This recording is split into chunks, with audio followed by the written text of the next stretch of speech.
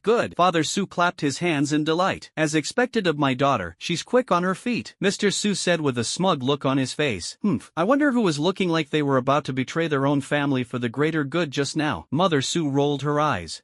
Well, they just didn't realize it yet." Father Su scratched his head. "Someone prepare some wine. I want to have 2 cups. Mr. Su was in a great mood. Time flies, and it's already the 15th day of the first lunar month. Why do the days go by so fast? Because of the constant fighting, which takes the longest time. This day happened to be the Lantern Festival. The final number of seats for the Alliance's parliamentary elections has also been determined. A total of 86 members of parliament were elected this time. This also indirectly indicates that the total strength of the Alliance is approximately 800,000. Of course, these are the publicly available figures. No one has actually tallied the exact number. The chief will be elected from among these 86 people. Lin Wanjiang had no interest in the competition for the top spot, otherwise, he could have easily interfered and stirred things up. In his opinion, why bother with being a chief? Wouldn't it be better to spend that time catching a few war beasts? Worldly power is alluring, but he remains unmoved, while countless others are tempted. In fact, when many families first rise to prominence, they choose to align themselves with other groups and support each other. And such elections are a great opportunity to curry favor. With the 6 votes Lin Wanjiang holds, he can definitely befriend any family. But does Lin Wanjiang need it? No, he doesn't. As the saying goes, he who has no desires is invincible. He doesn't need to actively approach people, they will naturally approach him. Wanjiang City has seen a significant influx of people from other areas recently, making it quite lively. Everyone who came was greatly shocked by Wanjiang City. Such a paradise-like scene is truly rare. Those who came were naturally there for the chief election. election. Many people directly offered to buy the votes of the 6 councillors from the Wangkong Kowloon faction. Several families even offered tens of millions of yuan worth of crystals, all for the sake of those 6 votes he held. Perhaps in their eyes, 6 votes are the lever to influence this election. What a joke. Does Lin Wanjiang lack yuan crystals? Who do you think you are? I'm not selling. It's not like I'm missing out on a few measly coins. However, Lin Wanjiang did not completely offend anyone. He stated that he would remain neutral in his stance this time and would discuss it again next year. The others were also helpless. There was no breakthrough with Lin Wanjiang, so they had to think of another way. The fact that Wanjiang Jiulong Army, the biggest dark horse this year, has remained neutral has caught many people off guard. That doesn't make sense. Shouldn't new forces or families find a circle to integrate into? Lin Wanjiang appears to be neutral, offending no one, but in reality he hasn't pleased anyone. What a great opportunity to build a good relationship. It's such a shame to let it slip away like that. Young people are still young people. They don't think about things long-term enough. Many family members sighed with emotion. A group of people were walking on a street in Wanjiang City. A young man cursed, "Damn it, Lin Wanjiang really thinks he's something. We've already offered 20 million yuan and he still won't sell." Exactly, I think he's just trying to raise the price. I've seen plenty of people like that. A middle-aged man chimed in. Humph, Lin Wanjiang really doesn't know what's good for him. Our Wang family took the initiative to approach him, which is giving him a huge favor. Another middle-aged man cursed. Clearly, Lin Wanjiang did not sell those 6 votes to the Wang family, and the Wang family harbored deep resentment. Alright, that's enough. We're still on their turf, the middle-aged man in the lead said. Humph, what can he do to us? The young man sneered disdainfully. The middle-aged man in the lead glared at him, and only then did he stop complaining. Brother, where do we go next? Are we just going to go back like this? Someone asked from the side. Go back? Why go back when the mission isn't even finished? Wait a minute, the middle-aged man in the lead said slowly. Didn't Lin Wanjiang say he would remain neutral? I doubt he would dare to lie to us. We haven't done anything by staying here. The person next to him said, somewhat puzzled. Of course, we should take a good look around Wanjiang City, the middle-aged man exclaimed, looking at the surrounding scenery. What a wonderful city. It's no easy feat to build something of this scale in such a short time. A glimpse into the whole picture reveals much. A visit to Wanjiang City can provide some insight into Lin Wanjiang's affairs. After all, what ordinary people say can reflect some of the true situation. If they could gather some intelligence about Wanjiang City, then their trip would not have been in vain. The Wang family set up camp in an open space in Wanjiang City. Since they were foreign guests, the soldiers did not drive them away, but they kept an eye on their every move. That noon, the Wang family stopped a resident of Wanjiang City. Hey, old man, I'd like to ask you something. A middle-aged man from the Wang family greeted him with a smile. Hee, hello everyone, feel free to ask me anything, the old man said warmly. Judging from their clothes, these people are probably from out of town. As local residents of Wanjiang City, they should embody the warmth and hospitality of Wanjiang City. Sir, do you know Lin Wanjiang? The middle-aged man surnamed Wang asked. Hey, what are you saying? In Wanjiang City, who doesn't know Lin Wanjiang? The old man laughed. Oh, judging from your tone, you seem to know Lin Wanjiang quite well. The middle-aged man surnamed Wang's eyes brightened. It looks like I can get a lot of information out of you today. The old man sighed with emotion. Lin Wanjiang is a great benefactor to all of us. Without him, we might not have even survived this winter. Judging from what you're saying, it seems Lin Wanjiang has given you quite a few benefits. Can you tell me about it? The middle-aged man surnamed Wang asked tentatively, afraid of touching a nerve with the old man. Of course, it's not a secret. The old man was very open-minded and had no intention of hiding anything. In their view, Lin Wanjiang's great achievements should be known to more people. The house we live in was allocated by him. We've been wandering all our lives, and we never thought that we would finally have a place to settle down in our old age. It's truly a blessing from heaven for us poor souls, the old man said slowly. Thinking back on the past brought a wave of emotion, and tears welled up in her eyes. My grandson joined the army in Wanjiang Production and Construction Corps. Lin Wanjiang allocated him a house and even allowed us to move in and live with him. The old man seemed a little proud when he talked about this. Simply because his grandson was Lin Wanjiang's soldier. Then your grandson must be a high-ranking officer in the Wanjiang Corps. The middle-aged man surnamed Wang was quite happy. Unexpectedly, asking just anyone led me to the family members of high-ranking officials in the Wanjiang Production and Construction Corps. That means they are more likely to obtain useful intelligence. At this moment, the old man chuckled and shook his head, saying, hee, what kind of high-ranking officer is my grandson? He's only been in the Wanjiang Corps for a few months. Not high-level employees? How could we possibly allocate housing to you after only a few months? The middle-aged man surnamed Wang stared wide-eyed in surprise. You pay rent every month, right? Upon hearing this, the old man grinned even more broadly. See, unless you experience it yourself, who would believe something like that? This is even more outrageous than a pie falling from the sky. Does joining the army really mean you get a house? Is it a low-rent dormitory? Only in this way way can it be explained. The Wang family members exchanged glances and agreed that they should pay rent. Seeing that everyone's emotions had been building up, the old man chuckled and said, "You wouldn't believe it if I told you, but this house was allocated to my grandson by the Wanzhong Production and Construction Corps. There's no way around it. No wonder others don't believe it. Even he himself thought it was a scam when he received the call. Moreover, they not only gave us a house, but also 2 plots of land, which ensured our basic livelihood." The old man became more and more emotional as he spoke, almost kneeling down to express his gratitude. However, the more the Wang family listened, the more confused they became. What? Not only are houses being distributed, but land is too? Is this a dream? Such beautiful dreams are not meant for ordinary people. They don't deserve them. When serfs rise up and become masters, what will happen? What is the total area of the Huaxia Alliance now? It's no exaggeration to say that every inch of land is worth its weight in gold, especially since most of the land is controlled by various powerful families or is public land belonging to the alliance. Ordinary people can't possibly get land. Ordinary people can only work for large families. However, what they heard here was that the old man said Lin Wanzhong not only allocated houses to them, but also allocated land to them. "Old man, do you need to hand over a portion of your land harvest?" the middle-aged man surnamed Wang asked hurriedly. Say it quickly, otherwise he won't be satisfied." However, the old man's answer was the opposite of what he had expected. "Sai, we'd like to hand over some things too, so we can farm with a clear conscience, but alas, they don't want them." The old man shrugged. "Not only that, my grandson brings back grain and meat every month. We just can't possibly eat it all." The Wang family members looked at each other, wondering if the old man was telling the truth. It sounded so unbelievable. The Wanzhong Zhuolong army hasn't even solved its own supply problems, so how can it distribute food and meat to the people? This is getting more and more outrageous. It's unlikely we'll get any real information from this old man. "Alright, thank you very much, old man. This is my way of thanking you," the middle-aged man surnamed Wang said, taking out 10 yuan crystals and handing them over. 10 elemental crystals are neither a lot nor a little. This is equivalent to a day's earnings for an average young adult in the league. The middle-aged man surnamed Wang wasn't short of yuan crystals. He was just an old man, so 10 yuan crystals would be a lot, and that would be enough for him to be grateful. Giving any more would be a waste. Unexpectedly, the old man glanced at the 10 yuan crystals in the middle-aged man's hand and shook his head. "You're too kind. You can keep these yuan crystals for yourself." After saying that, the old man turned and left without looking back. 10 yuan crystals?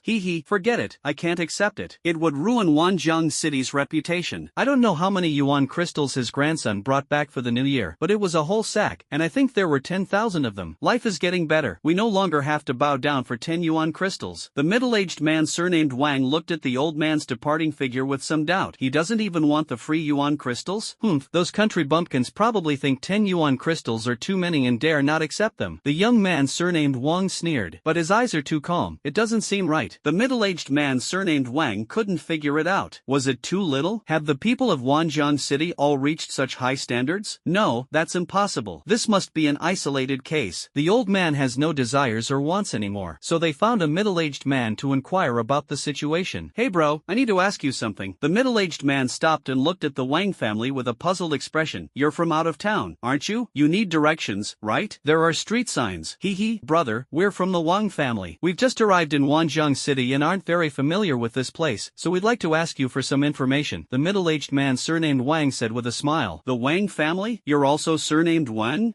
What a coincidence. We're from the same family. I'm also surnamed Wang, and my name is Ritian." Wang Ritian laughed heartily and patted the middle-aged man surnamed Wang on the shoulder. "Wang Ritian?" the middle-aged man surnamed Wang murmured, feeling a bit awkward about it. "Who said we're related to you? We're from the Wang family. Don't you even know your status and position? Don't try to build relationships with people randomly." The middle-aged man surnamed Wang unconsciously took a step back to keep his distance from Wang Ritian, and said with a calm smile, "Brother, we want to ask if you know Lin Wanzhong?" Wang Ritian noticed that the other person was deliberately keeping their distance, and he knew that the other person looked down on people like them from the bottom of their hearts. This subconscious bodily reaction explains everything. "Well, I've been offered a warm welcome but received a cold shoulder. Judging from their clothes and appearance, they are indeed wealthy and powerful people, so it's normal for them to look down on ordinary people like us." However, Wang Ritian did not turn around and leave because of this. Since these people are outsiders visiting their Wanzhong City, he, as the host, should still show the proper manners. "Do you know the name of this city?" Wang Ritian asked with a smile. "Wanzhong City? Of course I know that," the middle-aged man surnamed Wang blurted out. "Then why did you ask me in Wanzhong City if I knew Lin Wanzhong?" Wang Ritian still had a smile on his face. The middle-aged man surnamed Wang was speechless. Well, he really was an idiot. It would be rare for someone in this area not to know Lin Wanzhong. let me ask you another question. Are houses and land allocated here? The middle-aged man surnamed Wang gave an awkward laugh. Wang Ritian looked the Wang family members up and down. Yes, it's not a secret, but why are you asking? Do you also want to join the Wanjiang 9 Dragons army? Wang Ritian spoke casually, but to the Wang family members, it was like a thunderclap from a dry land. What that old man just said is true. Lin Wanjiang actually distributed houses and land to the people. Judging from your words, you seem to be quite familiar with the Wanjiang 9 Dragons army. Could you tell us about it? The middle-aged man surnamed Wang calmed himself down and continued to ask. However, Wang Ritian frowned upon hearing this. If you're asking for directions, I can answer you, but your question is a bit too much. Oh, you country bumpkin, it seems you know quite a bit about the Wanjiang 9 Dragons army. Tell me about the Wanjiang 9 Dragons army, and these 100 yuan crystals are yours. The young man surnamed Wang didn't bother with any formalities and simply took out a small bag. He just didn't believe it. All that righteous talk was just a ploy to get money. Wang Ritian frowned even more deeply as he looked at the small bag in the young man's hand. These people have ulterior motives. Hey, you country bumpkin, it's just 100 yuan crystals, don't be shocked, I'll give it to you if I say so. The young man surnamed Wang sneered. Just tell me everything you know, and these elemental crystals will be yours. Sorry, I don't know, Wang Ritian said, turning to leave. Pa, what are you pretending for? You just want more money, don't you? You're just a country bumpkin with a big appetite. You can at least say 500 yuan crystals. The young man surnamed Wang said, taking out some more yuan crystals. Wang Ritian calmed down and asked in a low voice, what do you want to know? What is the weaponry of the Wanjiang 9 Dragons army? Which families does Lin Wanjiang have connections with? In short, you can tell me anything you know. The young man surnamed Wang smiled confidently. A little bit of yuan crystal is nothing to me. He'd seen plenty of people like that. If you can satisfy me, I'll give you another 500 yuan. The young man surnamed Wang threw out another bait. Then give me your yuan crystals first. Wang Ritian stretched out his hand. The young man surnamed Wang casually tossed the bag of crystals over. Wang Ritian took the 500 yuan crystals, weighed them in his hand, and slowly said, the Wanjiang 9 Dragons army is an army that guards the Huaxia Alliance. Everyone nodded in agreement upon hearing this. Sure enough, everyone will give in when faced with profit. The young man surnamed Wang sneered inwardly, little brat, you think I can't handle you? Everyone waited for Wang Ritian to speak next. Wang Ritian didn't keep them in suspense and continued. The Wanjiang Kowloon army is the elite force of the alliance. The Wanjiang Jiolong army has reclaimed lost territories and made a tremendous contribution to the alliance. They will surely achieve new glories. As for Lin Wanjiang himself, he is an outstanding young man in the alliance. With him, the Huaxia alliance is fortunate and the people are fortunate. He is the most outstanding young man I have ever met. If I had a daughter, I would definitely send her to him to serve him wholeheartedly. As for the rest, I don't know. After Wang Ritian finished speaking, he looked quietly at the Wang family and asked, I finished speaking. What else do you want to know? Finished? Who are you trying to fool? I need detailed information. The young man surnamed Wang raised his voice a few decibels. Of course, haven't I explained things clearly enough? Wang Ritian asked suspiciously, are you trying to spy on military intelligence? Hey, brother, you can't just say things like that, the middle-aged man surnamed Wang hurriedly said. They're still in Wanjiang City. If they're accused of spying, they won't be able to leave. It's not the best. The last group of people who came to spy on military affairs have all been fed to the fish. I advise you not to ask questions you shouldn't. I'm doing this for your own good. After saying that, Wang Ritian turned and left. Stop right there, the young man surnamed Wang said, displeased. They took the money and only said this much. Aren't they just playing with them? Wang Ritian turned and glanced at him. What, young man, is there anything else? If you want more detailed information about the Wanjiang 9 Dragons army, why don't you go and ask them yourselves? As Wang Ritian spoke, he pointed to the soldiers patrolling not far away. The middle-aged man surnamed Wang immediately stopped the young man, turned to Wang Ritian and smiled. Brother, take care. We're all right now. Wang Ritian gave them a meaningful look before turning and leaving. Once he reached a secluded spot, he immediately sent a message to his son. The Wang family is digging everywhere for information about the Kowloon army and the Linin people, asking about the army's equipment and other diplomatic relations. I'm afraid they have ulterior motives. Wang Ritian was in a good mood after making 500 yuan for free, and he felt perfectly justified in taking the money. A short while later, Wang Ritian's phone rang. Dad, you didn't say anything, did you? Arrow asked hurriedly on the other end of the phone. Hey, who do you think I am? I just took 500 yuan crystals from them and made up a few nonsense statements. Wang Ritian said smugly. That's good. I'm telling you, our lives will get better day by day. Don't be fooled by short-term gains. Wang Arrow cautioned. Hey, you little rascal, you've started lecturing your dad now? Wang Ritian laughed and scolded. However, he sounded very pleased. Clearly his son had grown up without him even realizing it. Don't worry, your dad has been through tough times. I know who's truly good to us and who's one of us. Wang Ritian said solemnly, besides, I don't even care about a mere 500 yuan crystals, I'll hand them over to the authorities later. Okay, I'll report this, Wang Era said and hung up the phone. Wang Ritan stared at the phone in a daze. Everyone says that soldiers grow up the fastest, and sure enough, his son has only been in the army for a short time, but he can clearly feel that he has grown up. Wang Ritan smiled with satisfaction. This era ultimately belongs to the young people. It seems he can now focus on retirement and farming.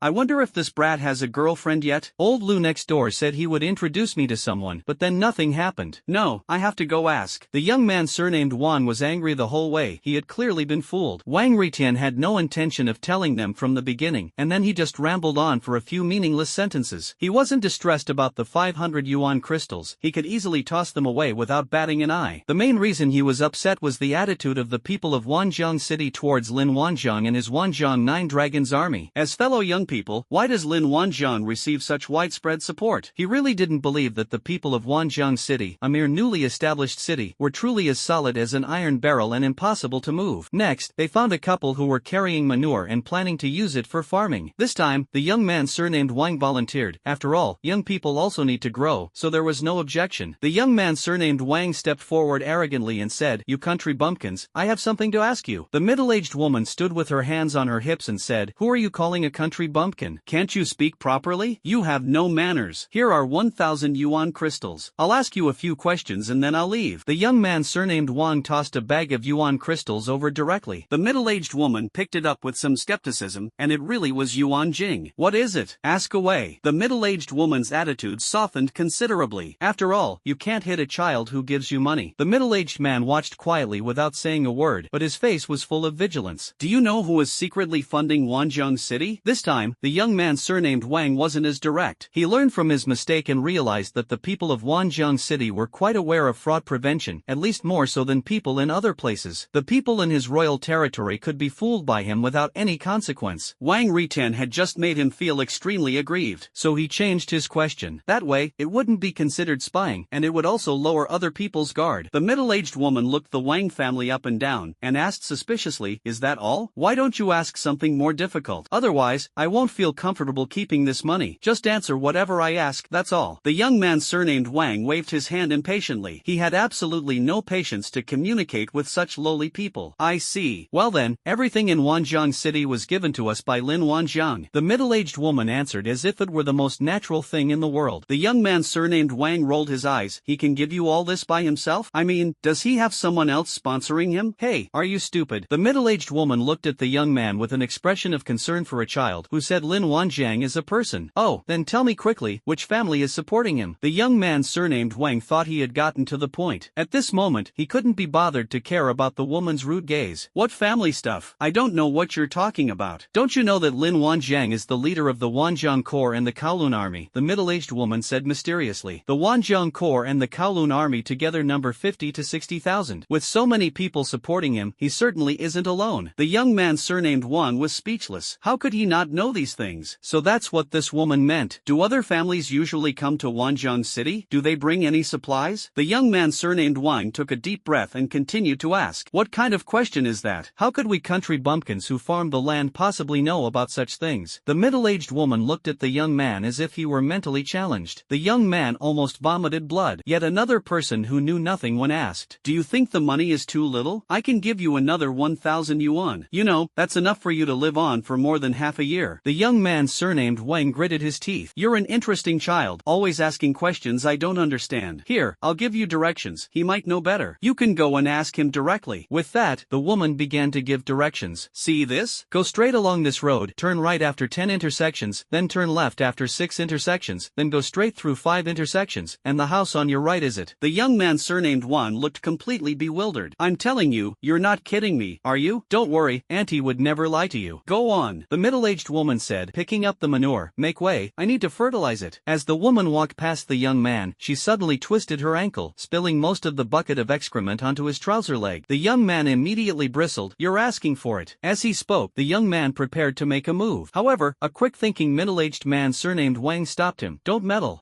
You country bumpkin, I think you're doing this on purpose. Spit out the yuan crystal." The young man surnamed Wan was furious. "Hey, how could you do this? This yuan crystal is mine now. How can I take it back?" The middle-aged woman was unhappy. Although she is illiterate, she she can still distinguish right from wrong in a basic way. These people keep mentioning other families. Do they really think she's some ignorant peasant woman? This young man has a pointed face and monkey-like features. He doesn't look like a good person at all. Make way, make way. I have to go farm. I don't have time to deal with you. The middle-aged woman carried a load of manure on one shoulder and gestured with a long ladle in the other. You think you can just leave after you've dirted me? No way. The young man surnamed Juan was clearly not going to let this go. Oh, what do you want? The middle-aged woman glanced at the young man. Nothing less than 10,000 yuan crystals is impossible. The young man held up one finger. Or you can tell me some little-known information, otherwise. What else do you want? Do you want to extort money from a peasant woman like me? The middle-aged woman was clearly not easily intimidated. Don't you even know where you are? This is Wanjiang City. Do you think you can be scammed by outsiders in Wanjiang City? The middle-aged man surnamed Juan was furious and was about to make a move. That's outrageous. How dare you lay a hand on a peasant woman like me? Get out of my way. The middle-aged woman said, dipping a ladle into the bucket and scooping up some manure water, which she then threw out. Exclamation point. The young man from the Wang family leaped backward, but it was too late. Although he dodged most of the attacks, some of the liquid still splashed onto his body. The middle-aged woman kept moving her hands, unleashing one powerful move after another. The Wang family was caught off guard and many were affected by her move. Stop it, you crazy woman. Vomit. The scene instantly descended into chaos. The middle-aged woman emptied the entire bucket of excrement. The sheer force and wide coverage of the attack were awe-inspiring to anyone who witnessed it. After it was over, the middle-aged woman grabbed the still-dazed middle-aged man and quickly slipped away. By the time the Wang family realized what was happening, the middle-aged couple had already vanished. Everyone was so angry they almost vomited blood. They couldn't catch up with the two and kill them. This is Wanjiang City, a place with many people and a lot of eyes. The houses were distributed in a very regular pattern, making it impossible for them to succeed quietly. Is this some kind of nonsense? They really had bad luck today. The group returned to their campsite feeling extremely frustrated, having not received any further information. It seems that we won't be able to obtain any useful information from the people of Wanjiang City. These people seem different. They don't value money as much, and they seem to have a sensitive connection to Lin Wanjiang and the Wanjiang Nine Dragons army. No one is allowed to touch it. I really don't know what kind of spell Lin Wanjiang cast on them to win their hearts so easily. Could it really be because Lin Wanjiang provided them with houses and land? But why would Lin Wanjiang be willing to allocate such precious land resources to ordinary people? This is something that people from wealthy and influential families cannot understand. After all, their environment and the educational concepts they received are different. Wang Arrow has already reported the unusual situation at the Wang family. Zhao Shun frowned as he listened to Wang Arrow's report. Is the Wang family trying to get ahead of themselves? How dare they spy on the military intelligence of their Wanjiang Nine Dragons army? He said to Lei Laovu, who was standing next to him, "Little Lei, let's go and make them dance." After saying this, Zhao Shun leaped onto the tiger's back, and the two of them sped off into the distance. The Wang family members were using one of their water attribute abilities to cleanse themselves of the filth. A group of people were cursing and swearing, but they didn't look for the cause within themselves. Perhaps in their eyes, ordinary people do not deserve respect. Just then, lightning flashed. Aroo-roo-roo-roo-roo. Electricity, electricity, electricity. Mama, mama, mama. The Wang family members were unconsciously dancing. I was just cleaning it, and now there's some kind of electrical leak. Look how shocked these kids are. They can't even speak. Zhao Shun watched all of this coldly from a short distance away. They'd need to be electrocuted for half an hour to breathe, but of course, they couldn't be killed. After all, guests are from afar, and the hospitality of Wanjiang City is quite good. As for now, what's going on now? I don't know. It has nothing to do with Zhao Shun. It's obvious that these people accidentally caused an electrical leak somewhere. Zhao Shun checked the time and realized it was about time. If he called again, something bad would happen. So he told Xiao Lei to hurry up and slip away. At the very least, we can't get caught in the act. They still need to maintain the glorious image of Wanjiang City to the outside world. We must pursue peaceful diplomacy and never fire the first shot. The man in the tiger came quietly and left quietly. It went unnoticed by others. The Wang family members collapsed to the ground, and it took them a long time before anyone struggled to get up. Holy crap, what just happened? The young man surnamed Wang shook his still slightly numb head. Who touched the wire? Where did this wire come from? Are you electrocuted? A middle-aged man surnamed Wang cursed. Damn it, someone's messing with us. The middle-aged leader of the Wang family cursed through gritted teeth. Did they miss something? Ha! Could it be one of Lin Wanjiang's men? Someone wondered. That's way too fast. Logically, even if information is leaked, it shouldn't be targeted so quickly. It would take at least half a day to relay information up and down within a single army corps, right? Moreover, the questions they asked were all right. They didn't cross any lines. Even if the matter were leaked, soldiers would come and confront them. However, it didn't happen. happen. They were electrocuted before they even saw a shadow of anyone. This is really bad luck. If it were someone from the Wanjiang Production and Construction Corps, they would likely come forward to inquire about their situation. It seems it wasn't Lin Wanjiang's men who did it, so who could it be? For a moment, the Wang family members started to think outside the box. Could it be the Lin family? Or the Lu family? Or perhaps, Sai? I don't understand. Although lightning attribute skills are rare, it seems like every family has them. Okay, we can't find the suspect. Brother, should we stay here? A middle-aged man asked. What's the point of leaving anything behind? Aren't you embarrassed enough already? The middle-aged man in the lead cursed. Do you think the soldiers of the Wanjiang Jiulong army can be bribed? Or, suggested the young man from the Wang family. He messed things up, and now that this situation has arisen, he's probably trying to make amends. Wouldn't it be much more convenient and faster to directly bribe the Kowloon army? Ask the people of Wanjiang City. They may not know everything, and they'll only end up getting themselves into trouble. However, if you ask the soldiers of the Kowloon army in Wanjiang, they should know more and more comprehensively. To obtain legitimate intelligence, this is still necessary. The young man surnamed Wang's suggestion was not bad, but of course, the risks would be relatively greater. Everyone began to ponder. Yes, under the absolute temptation of elemental crystals, some people's will definitely waver. But if they encounter someone with a strong will, and that person turns on them, they'll also suffer. This is a high-risk matter. Their initial purpose in coming here was to secure the 6 parliamentary votes held by Lin Wanjiang, with the aim of befriending him. If this kind of thing is done now and it gets exposed, it will offend the entire Wanjiang 9 Dragons army. This is a difficult choice. The middle-aged man at the head of the group fell into deep thought, weighing the pros and cons. Third uncle, what's there to hesitate about? It's obvious that Lin Wanjiang can't be won over by us. Since he can't be won over, why should we worry about so much? The young man surnamed Wang spoke up anxiously, fearing that the older generation would hesitate and go back. Indeed, some people backed down. They thought it was better to avoid trouble and there was no need to create unnecessary complications at this time. Doing it well would bring no benefits, while doing it poorly would be too risky. Ultimately, it depends on the team leader's decision. Brother, I think that makes sense. There is no absolute neutrality in politics. Lin Wanjiang really has no chance of being won over. Since that's the case, we don't need to worry about offending him. The middle-aged man next to him then offered a word of advice. Instead of being timid and hesitant here, we might as well get some top-secret intelligence about the Wanjiang 9 Dragons army and bring it back. That would be considered a meritorious deed. The middle-aged leader gritted his teeth one last time. Let's do it. There must be some unknown secrets behind the newly rising Lin Wanjiang. Finding out Lin Wanjiang's background as soon as possible will also help the Wang family's future plans. But how do we find this breakthrough? I think this is feasible. What do you all think about how to do it? The middle-aged man in the lead finally made the decision. Everyone fell into deep thought once again. By the way, I heard that the original leader of the Kowloon army was named Zhao Shun, but later for some reason, it was changed to Lin Wanjiang. We can find this Zhao Shun and see what's going on, a middle-aged man suggested with his eyes lighting up. It's estimated that the Kowloon army was merged by Lin Wanjiang through some unknown means. I refuse to believe that Zhao Shun doesn't harbor resentment after the core was captured. If we find Zhao Shun, it will be equivalent to having a thorough understanding of the Wanjiang Kowloon army. After the middle-aged man finished speaking, everyone's eyes lit up. That makes a lot of sense. Indeed, if Zhao Shun is truly a high-ranking member of the Kowloon army, he personally established the Kowloon army. If they can find a breakthrough by talking to him, they can undoubtedly obtain a lot of intelligence. That's information you can't get from anyone. But what if Zhao Shunwan dies and Lin Wanjiang is loyal to him? Someone pondered for a moment before raising an objection. The fact that Zhao Shun was able to hand over the Kowloon army to Lin Wanjiang may prove that the relationship between the two was not ordinary. The young man surnamed Wang stepped forward and firmly retorted, there can't be any deep relationship between them. Lin Wanjiang used to work in the Chen family's army. He hasn't been working independently for very long. Relationships take time to develop. How long have the Wanjiang Corps and the Kowloon army been established? Do you think they'll be loyal to each other in just a few months? Besides, all this talk of loyalty is just a matter of not getting enough benefits. When faced with absolute interests, no relationship is reliable. No one could refute this point. That's just how it is. Any relationship will reveal its flaws when faced with absolute self-interest. Coming from a large family, they naturally knew more about these things than others. Moreover, he often does things driven by profit. The middle-aged man in the lead nodded and pondered for a moment before speaking. Let's do as Howard says. Since we've decided to do it, let's do something big. Ordinary soldiers probably won't be able to access the core information. Instead of that, let's just find a breakthrough by targeting Zhao Shun. However, they didn't know Zhao Shun, so they could only try to find him through normal diplomatic channels. Finally, the Wang family inquired around and found Zhao Shun's defense zone. Hello, could you please pass on our message? We're looking for your commander Zhao, said a middle-aged man from the Wang family in a friendly friendly manner. Who are you? Do you have an appointment? The soldiers on duty were still very vigilant. We are from the Wang family. We have long admired Commander Zhao's reputation and have come here today to pay our respects. Please inform him, the middle-aged man surnamed Wang said, while secretly trying to slip a red envelope to the soldier. Unexpectedly, the soldier shouted, "Stand still. Stop with your corrupt practices. Do you think I need your pittance?" The middle-aged man surnamed Wang was speechless. What's wrong? Is it so hard to give red envelopes these days? Is it because he hasn't given gifts in a long time, or has society changed? Isn't the whole point of joining the army to collect yuan crystals? Why wouldn't you take free yuan crystals? Did they think the red envelope wasn't thick enough? Hiss, if that's the case, then this soldier's appetite is a bit too big. He just handed over 1,000 yuan crystals. Is 1,000 yuan crystals considered a pittance? Thinking of this, the middle-aged man surnamed Wang took out another card from his pocket and discreetly slipped it over. Hee, this is 10,000 yuan crystals. Take it and have some tea with the brothers. Unexpectedly, the soldier raised his gun and shouted, "So, you're trying to corrupt me? Your intentions are so malicious. All of you, put your hands on your heads and squat down. Squat down." The Wang family was completely stunned. This fool, why not take this kind of red envelope? What kind of soldier serves like this? At the soldier's shout, four soldiers immediately surrounded them, and the 5 men stood in a well-organized manner, pointing their guns at the Wang family members. "Everyone, put your hands on your heads and squat down, or you'll be shot on the spot. I'm only saying this 3 times. This is the 3rd time. Hey, let's talk this out. Don't shoot. We're here to see your Commander Zhao," the middle-aged man surnamed Wang immediately said. However, he had already obediently squatted down. Well, these clueless guys don't seem to make sense. Also, didn't he only say it for the 2nd time? How come it's the 3rd time? That doesn't make sense, especially since he's bad at math. Let's squat down first. What if they shake their hands or feet again? We'll get beaten up for nothing. The Wang family members squatted on the ground, feeling aggrieved. Squad leader, a few members of the Wang family are causing trouble at our gate, a soldier reported directly into the walkie-talkie channel. The Wang family members looked at each other in bewilderment. Make trouble? Is what they're doing considered causing trouble? These clueless guys really do have a unique understanding of vocabulary. At this moment, Wang Arrow walked over from a distance. What's going on? Reporting to the platoon leader, these guys are causing trouble here and trying to give me a bribe. The soldier on duty pointed to what the middle-aged man was holding. The middle-aged man surnamed Wang was on the verge of tears. I must have missed the proper date if I went out today. Wang Arrow glanced at the Wang family members and already roughly knew what was going on. If you can't get anything from the people, why do you try to get something from the soldiers? This so-called Wang family is indeed no good. Wang Arrow looked at the Wang family members and said coldly, "Do you know how we deal with bribing soldiers on duty?" The middle-aged man surnamed Wang swallowed hard.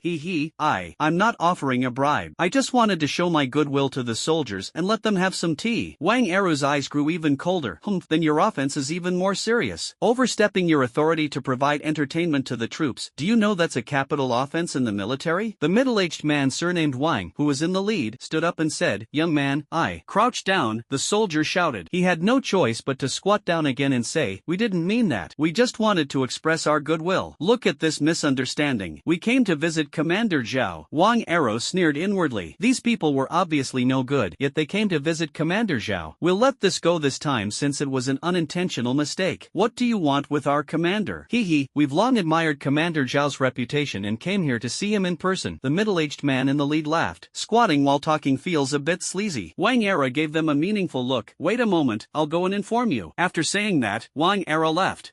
Brother, can we stand up now? Wang Zhongzhong chuckled awkwardly. No, the platoon leader didn't say you could stand up. You all stay squatting. The soldier on duty was unmoved. The young man surnamed Wang immediately became furious. This was the first time he had ever received such treatment. When the Wang family soldiers saw him, which one of them wasn't respectful? The contrast in their identities is just too great. What do you mean? You squat down. Don't test my patience. Even if I kill you all, the Wang family head won't be able to say a word. The soldier on duty shouted. That's how confident we are. The young man surnamed Wang was incredibly frustrated. However, he still obediently squatted down. Ever since he harbored unfriendly thoughts towards Lin Wanjiang, he seems to have been in a bad mood. It seems like everyone is the same. It's just that no one considered Lin Wanjiang as the reason. Lin Wanjiang is a man blessed with good fortune. Somewhere, Wang Arrow reported the situation outside to Zhao Shun. "Commander, those people from the Wang family have actually come to our defense zone openly and specifically asked to see you. I'm afraid they have ulterior motives." Zhao Shun frowned and pondered. Could it be that they found out about the electric shock incident and came to confront us? "Commander, what did you say?" Wang Arrow asked, puzzled. "It's alright, just say I'm not here." Zhao Shun had no interest in seeing anyone everyone from the Wang family. He's still reviewing the information of the new recruits in Changcheng. The start of the year is always busy, especially the conscription point in Changcheng, which is said to be almost bursting at the seams. People are afraid of becoming famous, just as pigs are afraid of getting fat. It seems that the Wanjiang Jiulong army has quite a reputation. Alright, then I'll go chase them away, Wang Era said, turning and leaving. Wang Era was busy for about half an hour before he came back. The Wang family members were squatting so long their legs went numb. Seeing Wang Era return was like seeing a savior. These soldiers are so difficult to talk to, they won't even let them sit down. For them, every minute and every second is torture. The young man surnamed Wang is fine because he is young and strong, but it's not so good for the other middle-aged people. I'm so full of hemorrhoids from squatting. Hee, young man, you're finally back. How about we go see? A middle-aged man surnamed Wang tried to get up under the pretext of the occasion. Before he could finish speaking, a gun-butt came crashing down, knocking the middle-aged man surnamed Wang to the ground. Did I tell you to get up? The soldier on duty shouted. You, the middle-aged man exclaimed angrily. Wang Era glanced at them indifferently. Our division commander said he's not here, you can go back. The Wang family members were speechless. He said he wasn't there? Is he there or not? Isn't this a clear indication that they don't want to see them? Or is this young man trying to gain some benefits? The latter is probably more likely. As the saying goes, it's easier to deal with the king of hell than with his underlings. Hee, young man, may I have a word with you in private? The middle-aged man leading the Wang family said with a smile. What do you want to say? Is there anything my brothers can't hear? Wang Era stared intently at the middle-aged man in the lead. Alas, the middle-aged head of the Wang family must be so frustrated he could vomit blood. He truly understood the frustration of dealing with troublesome brats. Brother, could you give me a chance to be alone with you and give you a red envelope? Don't be so straightforward. The main problem is that he's unfamiliar with the area, has no one to connect him with, and can't avoid these people. Otherwise, he would never have had any interaction with a low-ranking officer like Wang Eru. They would never need to speak in such a humble manner as they do now. My Wang family will provide material assistance to the Kowloon army, the middle-aged man in the lead solemnly announced. Now, can I finally see your commander, Zhao? Upon hearing this, Wang Era stroked his chin and pondered for a few seconds before finally nodding. Since it's about providing material aid, then come with me. If I find out you're making fun of me, you'll know the consequences. Hee, how could that be? We came with sincerity, the middle-aged man in the lead laughed. The Wang family members helped each other to their feet. Follow me, Wang Era said, leading the way. The Wang family members hurriedly followed, finally managing to persuade them. Are all soldiers like this these days? Wang Era led the group through a maze of twists and turns, walking for a full half hour. This left the Wang family members somewhat disoriented. Young man, are we almost there? A middle-aged man asked. What's the rush? We'll be there soon. Wang Era glanced at the other person. As everyone wondered why it was taking so long, Wang Era led them to a certain place. Wang Era stepped forward and said to the guards, these people said they came to donate supplies. I brought them over and handed them over to you. Upon hearing this, the guards' eyes lit up and they immediately perked up. Is this for real? One of them hurriedly reported, hey, Commander Wen, someone is coming to donate supplies to us. Oh, then bring him in. Old Wen replied casually on the other end of the intercom. The Wang family members then realized that something was wrong. One of them couldn't help but speak up. Young man, you've led us the wrong way. This doesn't look like the division headquarters. Is your division commander Zhao inside? Didn't you say you were coming to donate supplies? Wang Arrow asked back. Yes, we're here to donate supplies, the middle-aged man hurriedly said. Okay, that's correct then. All supplies will be allocated by the logistics department. Someone will contact you later. I'll be going now, Wang Arrow said and turned to leave. Wait, young man, something's not right. We need to see Commander Zhao, right? The middle-aged man stopped Wang Arrow. Good grief, the logistics department? They were tricked into coming to the logistics department. Move aside. Our division commander said he's not here. If you want to donate, just go directly to the head of the logistics department. Wang Arrow pushed the middle-aged man aside. Halfway there, Wang Arrow remembered something, turned back, whispered a few words to the soldier on duty, and then strode away. The Wang family members looked at each other, their faces extremely grim. They really wanted to turn around and leave, but several soldiers suddenly raised their guns and stared at them intently as if they were thieves. Just then, someone called out, anyone who wants to donate supplies, come over here quickly. The Wang family members really wanted to ask, can I not go? But in the end, the middle-aged man in the lead went inside. Since we're already here, we might as well meet the leaders of the logistics department. That would be great if we could bribe them. They had at least met a high-ranking member of Wanjiang Jiulong. Developing another inside player would be good. The Wang family members were taken to a courtyard. The courtyard was simply furnished, with only a beautiful pheasant leisurely eating roasted meat, making the scene seem somewhat out of place. Everything else is fine. This is the head of our logistics department. If you want to make a donation, just talk to him, a soldier said, pointing to Wen Weiliang at the tea table. You're here, here to make a donation? Come on in and have a seat. When Wei Liang greeted them, Hehe, Mr. Wan, hello, hello. The young man leading the Wang family walked over with a smile and took the initiative to shake hands with Wen Weiliang. Please sit down, don't be shy, we're all guests from afar. Wen Weiliang said with a smile. What are you planning to donate? May I ask that you dismiss everyone else? The middle-aged man in the lead looked around. You've got quite a few requirements. Alright, you can wait outside first. Wen Weiliang said to the soldiers on duty. Yes. The soldiers withdrew. When the middle-aged man in the lead saw that the soldiers had all left, his smile widened. Only the Wang family members, Wen Weiliang, and a pheasant remained in the room. However, pheasants are naturally overlooked. They just considered it a pet that Wen Weiliang kept. Hehe, Mr. Wan, here are 2 cards worth 100,000 yuan each. The middle-aged man in the lead took out 2 cards, placed them on the table, and pushed them over. One is a donation to the Zhuolong army in Wanjiang, and the other is a gift for you. 100,000 yuan is a considerable sum for a high-ranking military officer. The middle-aged leader could contribute more, but there's no need for that. The bottom line is always tested gradually. A newly established military force is made up of young upstarts who haven't seen much of the world. A 100,000 yuan crystal should be enough to make their jaws drop. Unexpectedly, when Wei Liang glanced at the 2 cards and said indifferently, anything else? He automatically ignored the other person's second half of the sentence and assumed it was a donation. Donate 200,000 yuan worth of crystals? Is the prestigious Wang family really this stingy? It shouldn't be that bad. There must still be a large portion left to be paid out. Anything else? The middle-aged man leading the Wang family reacted quickly, laughing. Yes,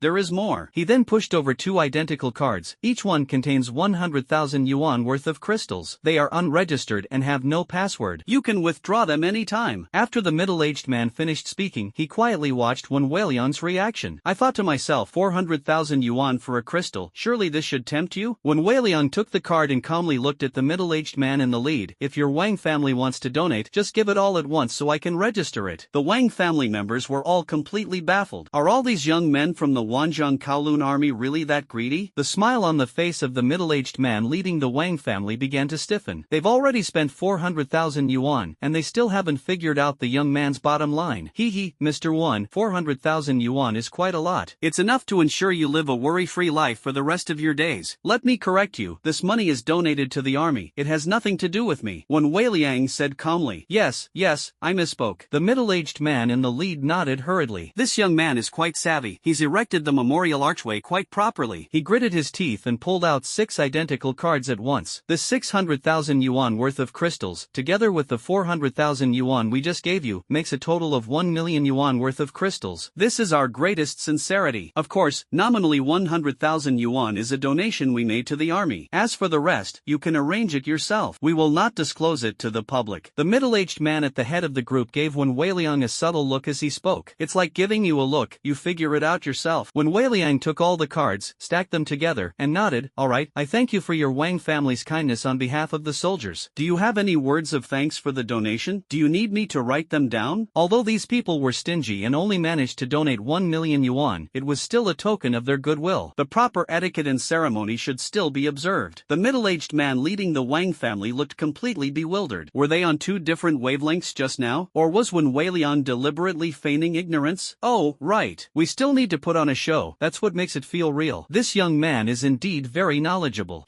Just write in your donation statement. I hope the Wanjiang Zhuolong army gets better and better. Okay, if there's nothing else, you can leave now. Wen Weiliang immediately began to dismiss them. Wen Weiliang thought the Wang family was going to donate something, but it turned out to be just 1 million yuan worth of crystals. It's no wonder that the Wang family, a prestigious family, needs to send the people around them away. That's really embarrassing. If someone is so stingy with even the smallest possessions when trying to befriend the Wanjiang Zhuolong army, what kind of vision does that show? The Wang family members were immediately displeased. What do you mean by there's nothing else to do? You can leave now. The red envelope was handed over, and then the person in charge started kicking people out. What kind of situation is this? That won't do. We've already spent 1 million yuan, so we have to make things clear. Even for a middle-aged man, 1 million yuan is not a small sum. That's the maximum amount he could allocate with his authority. These young men are so unscrupulous, they take the money and then deny it. Mr. Wen, we've shown our sincerity, but we haven't seen yours yet, one of the middle-aged men said with a snort. When Weiliang asked in bewilderment, what kind of sincerity do you want? Just say it. These people are really something. Isn't this the time when all the major families are rushing to send money to their Wanjiang Nine Dragons army? Other families have come and delivered gifts several times already, and they haven't made such a fuss. And which one Yuan didn't give more than the Wang family. As expected, little money and lots of work. Since that's the case, I'll be frank, the young man surnamed Wang said loudly. The Wang family members glanced at him but said nothing. They figured it was better for the young man to clarify things directly. The money wasn't taken for nothing. Since you took money from the Wang family, you naturally have to exchange it for something of equal value. The young man surnamed Wang stared directly at Wen Weiliang, his gaze filled with undisguised aggression. Oh, you guys have quite a lot on your plate. Tell me about it. Wen Weiliang wasn't angry. Since they paid for it, it was normal for them to have some requests. As long as they weren't excessive, he could consider fulfilling them. You're smart enough to know what's good for you. Here's what we'll do. Our Wang family's request isn't unreasonable. All you have to do is give us one top-secret piece of information about Wanjiang Jiulong every month. The young man surnamed Wang held up one finger. Did you guys drink too much fake alcohol? Wen Weiliang's eyes widened involuntarily. Do they really think they can get the Wanjiang Jiulong army to provide them with intelligence just by paying 1 million yuan? Where does their confidence come from? Do you even know what you're saying? Wen Weiliang said coldly, his initial friendliness gone. Of course, as long as the information you provide is valuable, yuan crystals are not a problem. The young man surnamed Wan looked at Wen Weiliang confidently. I'm asking you, does your Wang family have some misunderstanding about Yuan Jing? You think you can get our Wanjiang Jiulong army to provide you with intelligence for this 1 million? Wen Weiliang looked at the young man surnamed Wang with an expression as if he were looking at an idiot. That's a joke. Their soldiers consume far more yuan crystals during daily training than that. He himself has spent several million on firing the Yuan Jing cannon. These guys are donating money and still trying to extract information? If you added an extra zero, selling them some trivial details wouldn't be a problem. But let's forget about the 1 million yuan crystal. Chief executive Wen isn't interested in such paltry sums these days. I said, have you ever seen a million yuan crystal? You just spout off like that. The young man surnamed Wang was enraged by Wen Weiliang's reaction. Someone like you could never earn that many yuan crystals in a lifetime. Don't be so greedy. I'm telling you, you're supposed to be a respectable family, and you only want 1 million crystals to befriend the Wanjiang 9 Dragons army? Wen Weiliang pointed out, do you know how many families have come these past few days? They all started with at least 10 million crystals. People are eager to give money to the Wanjiang Jiulong army, but you guys are so stingy that you're giving away 1 million yuan like it's a huge favor. Do you really think we're just country bumpkins who've never seen the world? Let me tell you, each of us has spent more yuan crystals than you give us. Take your yuan crystals and leave. We, the Wanjiang 9 Dragons army, cannot accept your Wang family's donation. As he spoke, Wen Weiliang tossed the 10 cards in his hand over, scattering the Yuan Jing cards all over the ground. You, the young man surnamed Wang said angrily. The Wang family members also did not look too good. These young people nowadays really have huge appetites. Even $1 million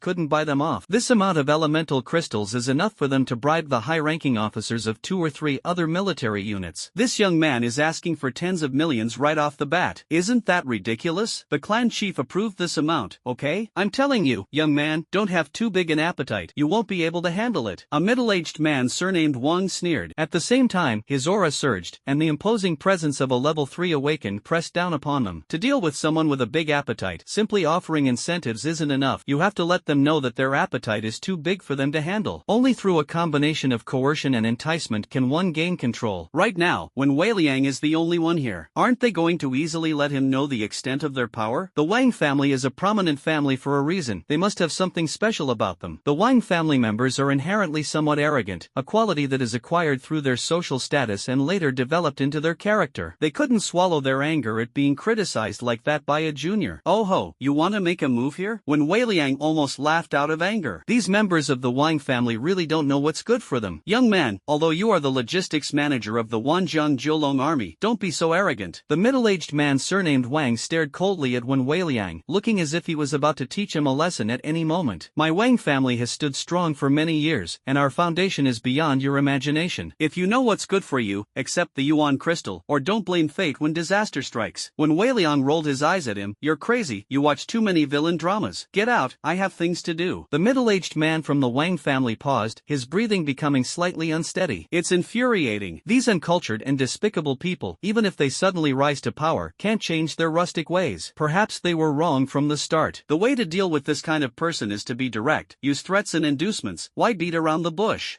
If I don't teach you a lesson, do you really think my Wang family is someone to be bullied? The middle-aged man surnamed Wang said, about to make a move. Wen Weiliang sneered, I've never seen such shameless people as you. Who bullied you? Stop putting on such a show. Brother Chicken, show the guests out. Damn it, you little brat. The middle-aged man surnamed Wang rushed towards towards Wen Weiliang. He'll play the bad guy and make this young man suffer a little, so he'll understand that not everyone can be offended. So what if this is the Wanjiang Jiulong army? We'll just say that the logistics manager was extorting them. Anyway, there's no one else here, so they can talk all they want, right? It's best if he doesn't yell, otherwise we'll throw dirty water on him. Just as the middle-aged man was about to touch Wen Weiliang, a flash of red light appeared, and he was sent flying, crashing into the courtyard wall and falling to the ground, his life hanging in the balance. The Wang family members' pupils contracted. What was going on? The next instant, the red light flashed again in the arena, and the expressions of the Wang family members suddenly twisted, their bodies involuntarily flying out of the courtyard. The middle-aged man, the leader of the Wang family, seemed to have spotted a pheasant. An incredible thought popped into his mind. They were actually kicked away by a pheasant? But how is that possible? The Wang family members lay on the ground groaning in pain, and it seemed they wouldn't be able to get up for a while. When Weiliang glanced outside the courtyard and snorted coldly, "They're getting more and more shameless. They think they can bribe me with 1,000,000 yuan? Do you really think I'm some country bumpkin who's never seen the world? I've been cramming for academic subjects these past few months." Indeed, those who read more books are less likely to be deceived. They actually thought about taking action? As expected, the boss had foresight. When Weiliang casually dialed Lin Wanjian's number, "Hey boss, those guys from the Wang family came to bribe me." "Oh, how much did they give?" Lin Wanjiang asked casually. "Damn it, the prestigious Wang family only gave 1,000,000 yuan in crystals, not even enough for a meal for the brothers," when Weiliang cursed. "Oh, our chief steward Wen's standards have risen, haven't they? He's not even interested in 1,000,000 yuan worth of crystals anymore." Lin Wanjian joked. "Hee, that's for sure. Following the boss has broadened my horizons to the heavens." When Weiliang said ingratiatingly, "And these past few days, which of those families hasn't given me a few million yuan crystals? Look at them, they have a lot of money and they don't talk much. Is the person dead?" Lin Wanjiang asked casually. "Probably not." When Weiliang glanced outside the courtyard again, "There's still movement, he's not dead yet. Brother Shanji knows how to play his footing. Alright, you can handle it yourself." Lin Wanjian hung up the phone after saying that. When Weiliang stroked his chin,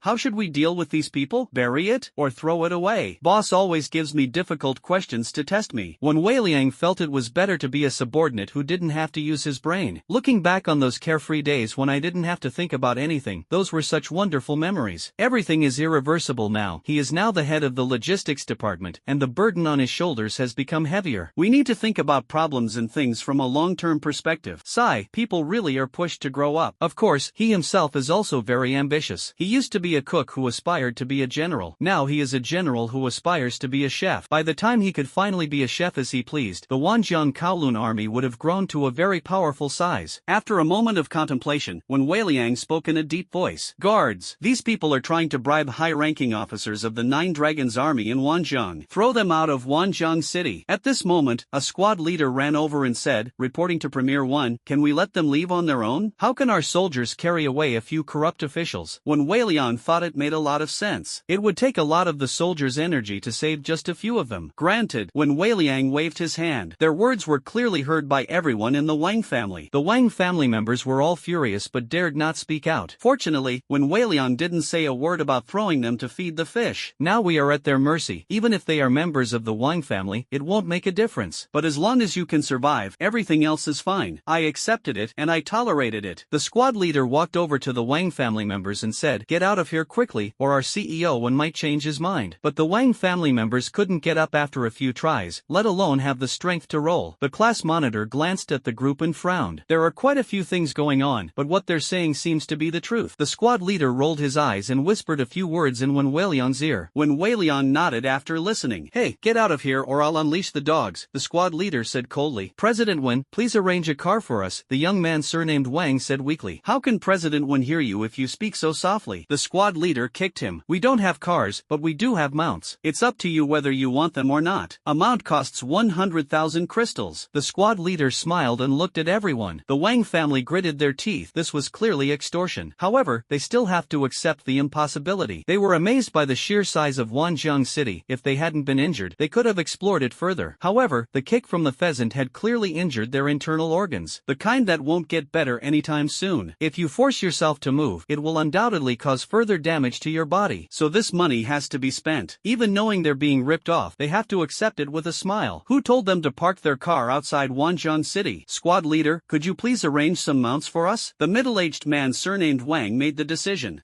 Okay. The class monitor happily pointed to the cards scattered on the ground. "This is 1,000,000 yuan worth of crystals, just right, keep the change. The Wang family members felt a deep bitterness in their hearts. Ultimately, this 1 million yuan doesn't belong to them. They had no choice but to endure it and return to the Wang family first. A moment later, several soldiers brought in 10 wild boars. Here comes the mount, get on quickly, the squad leader shouted. The Wang family members could barely stand, let alone climb up. The young man surnamed Wang struggled several times but couldn't get up. Could you help me up? The young man surnamed Wang was no longer as arrogant as before. At this moment, he was flexible and adaptable, and his attitude was exceptionally good. Indeed, the harsh realities of society are one of the ways to make people grow up quickly. 10,000 yuan for each assistance, it's a paid service. The squad leader smiled slightly. Need it? The young man surnamed Wang almost lost his temper again, but his body wouldn't allow it. Why don't you just rob someone? The young man surnamed Wang said through gritted teeth, enunciating each word clearly.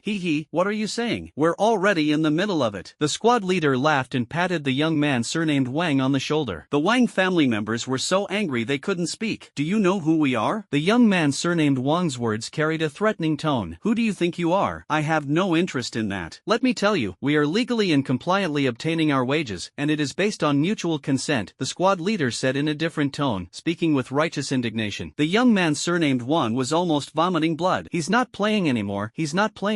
He vowed never to come to Wanjiang City again. It's so dark, so incredibly dark. The entire city of Wanjiang was filled with an evil aura, as if it were incompatible with his birth chart. Here's 100,000 yuan worth of crystals, please help us out. The middle-aged man in the lead pulled out a card. He realized that he wouldn't be able to leave safely without paying a price today. As for harsh words, he didn't dare to say them anymore. At this point, saying anything harsh would be useless and would only result in him getting beaten up for nothing. The soldiers in Wanjiang City were different from the soldiers he had seen before. How to put it? He couldn't quite put his finger on it, but these soldiers were different. The squad leader grinned as he took the crystal card and called out to the soldiers, brothers, we've got a job. Come and help them up. Several soldiers surrounded him, laughing. The class monitor is really something else. He managed to extort 100,000 yuan in just a few moves.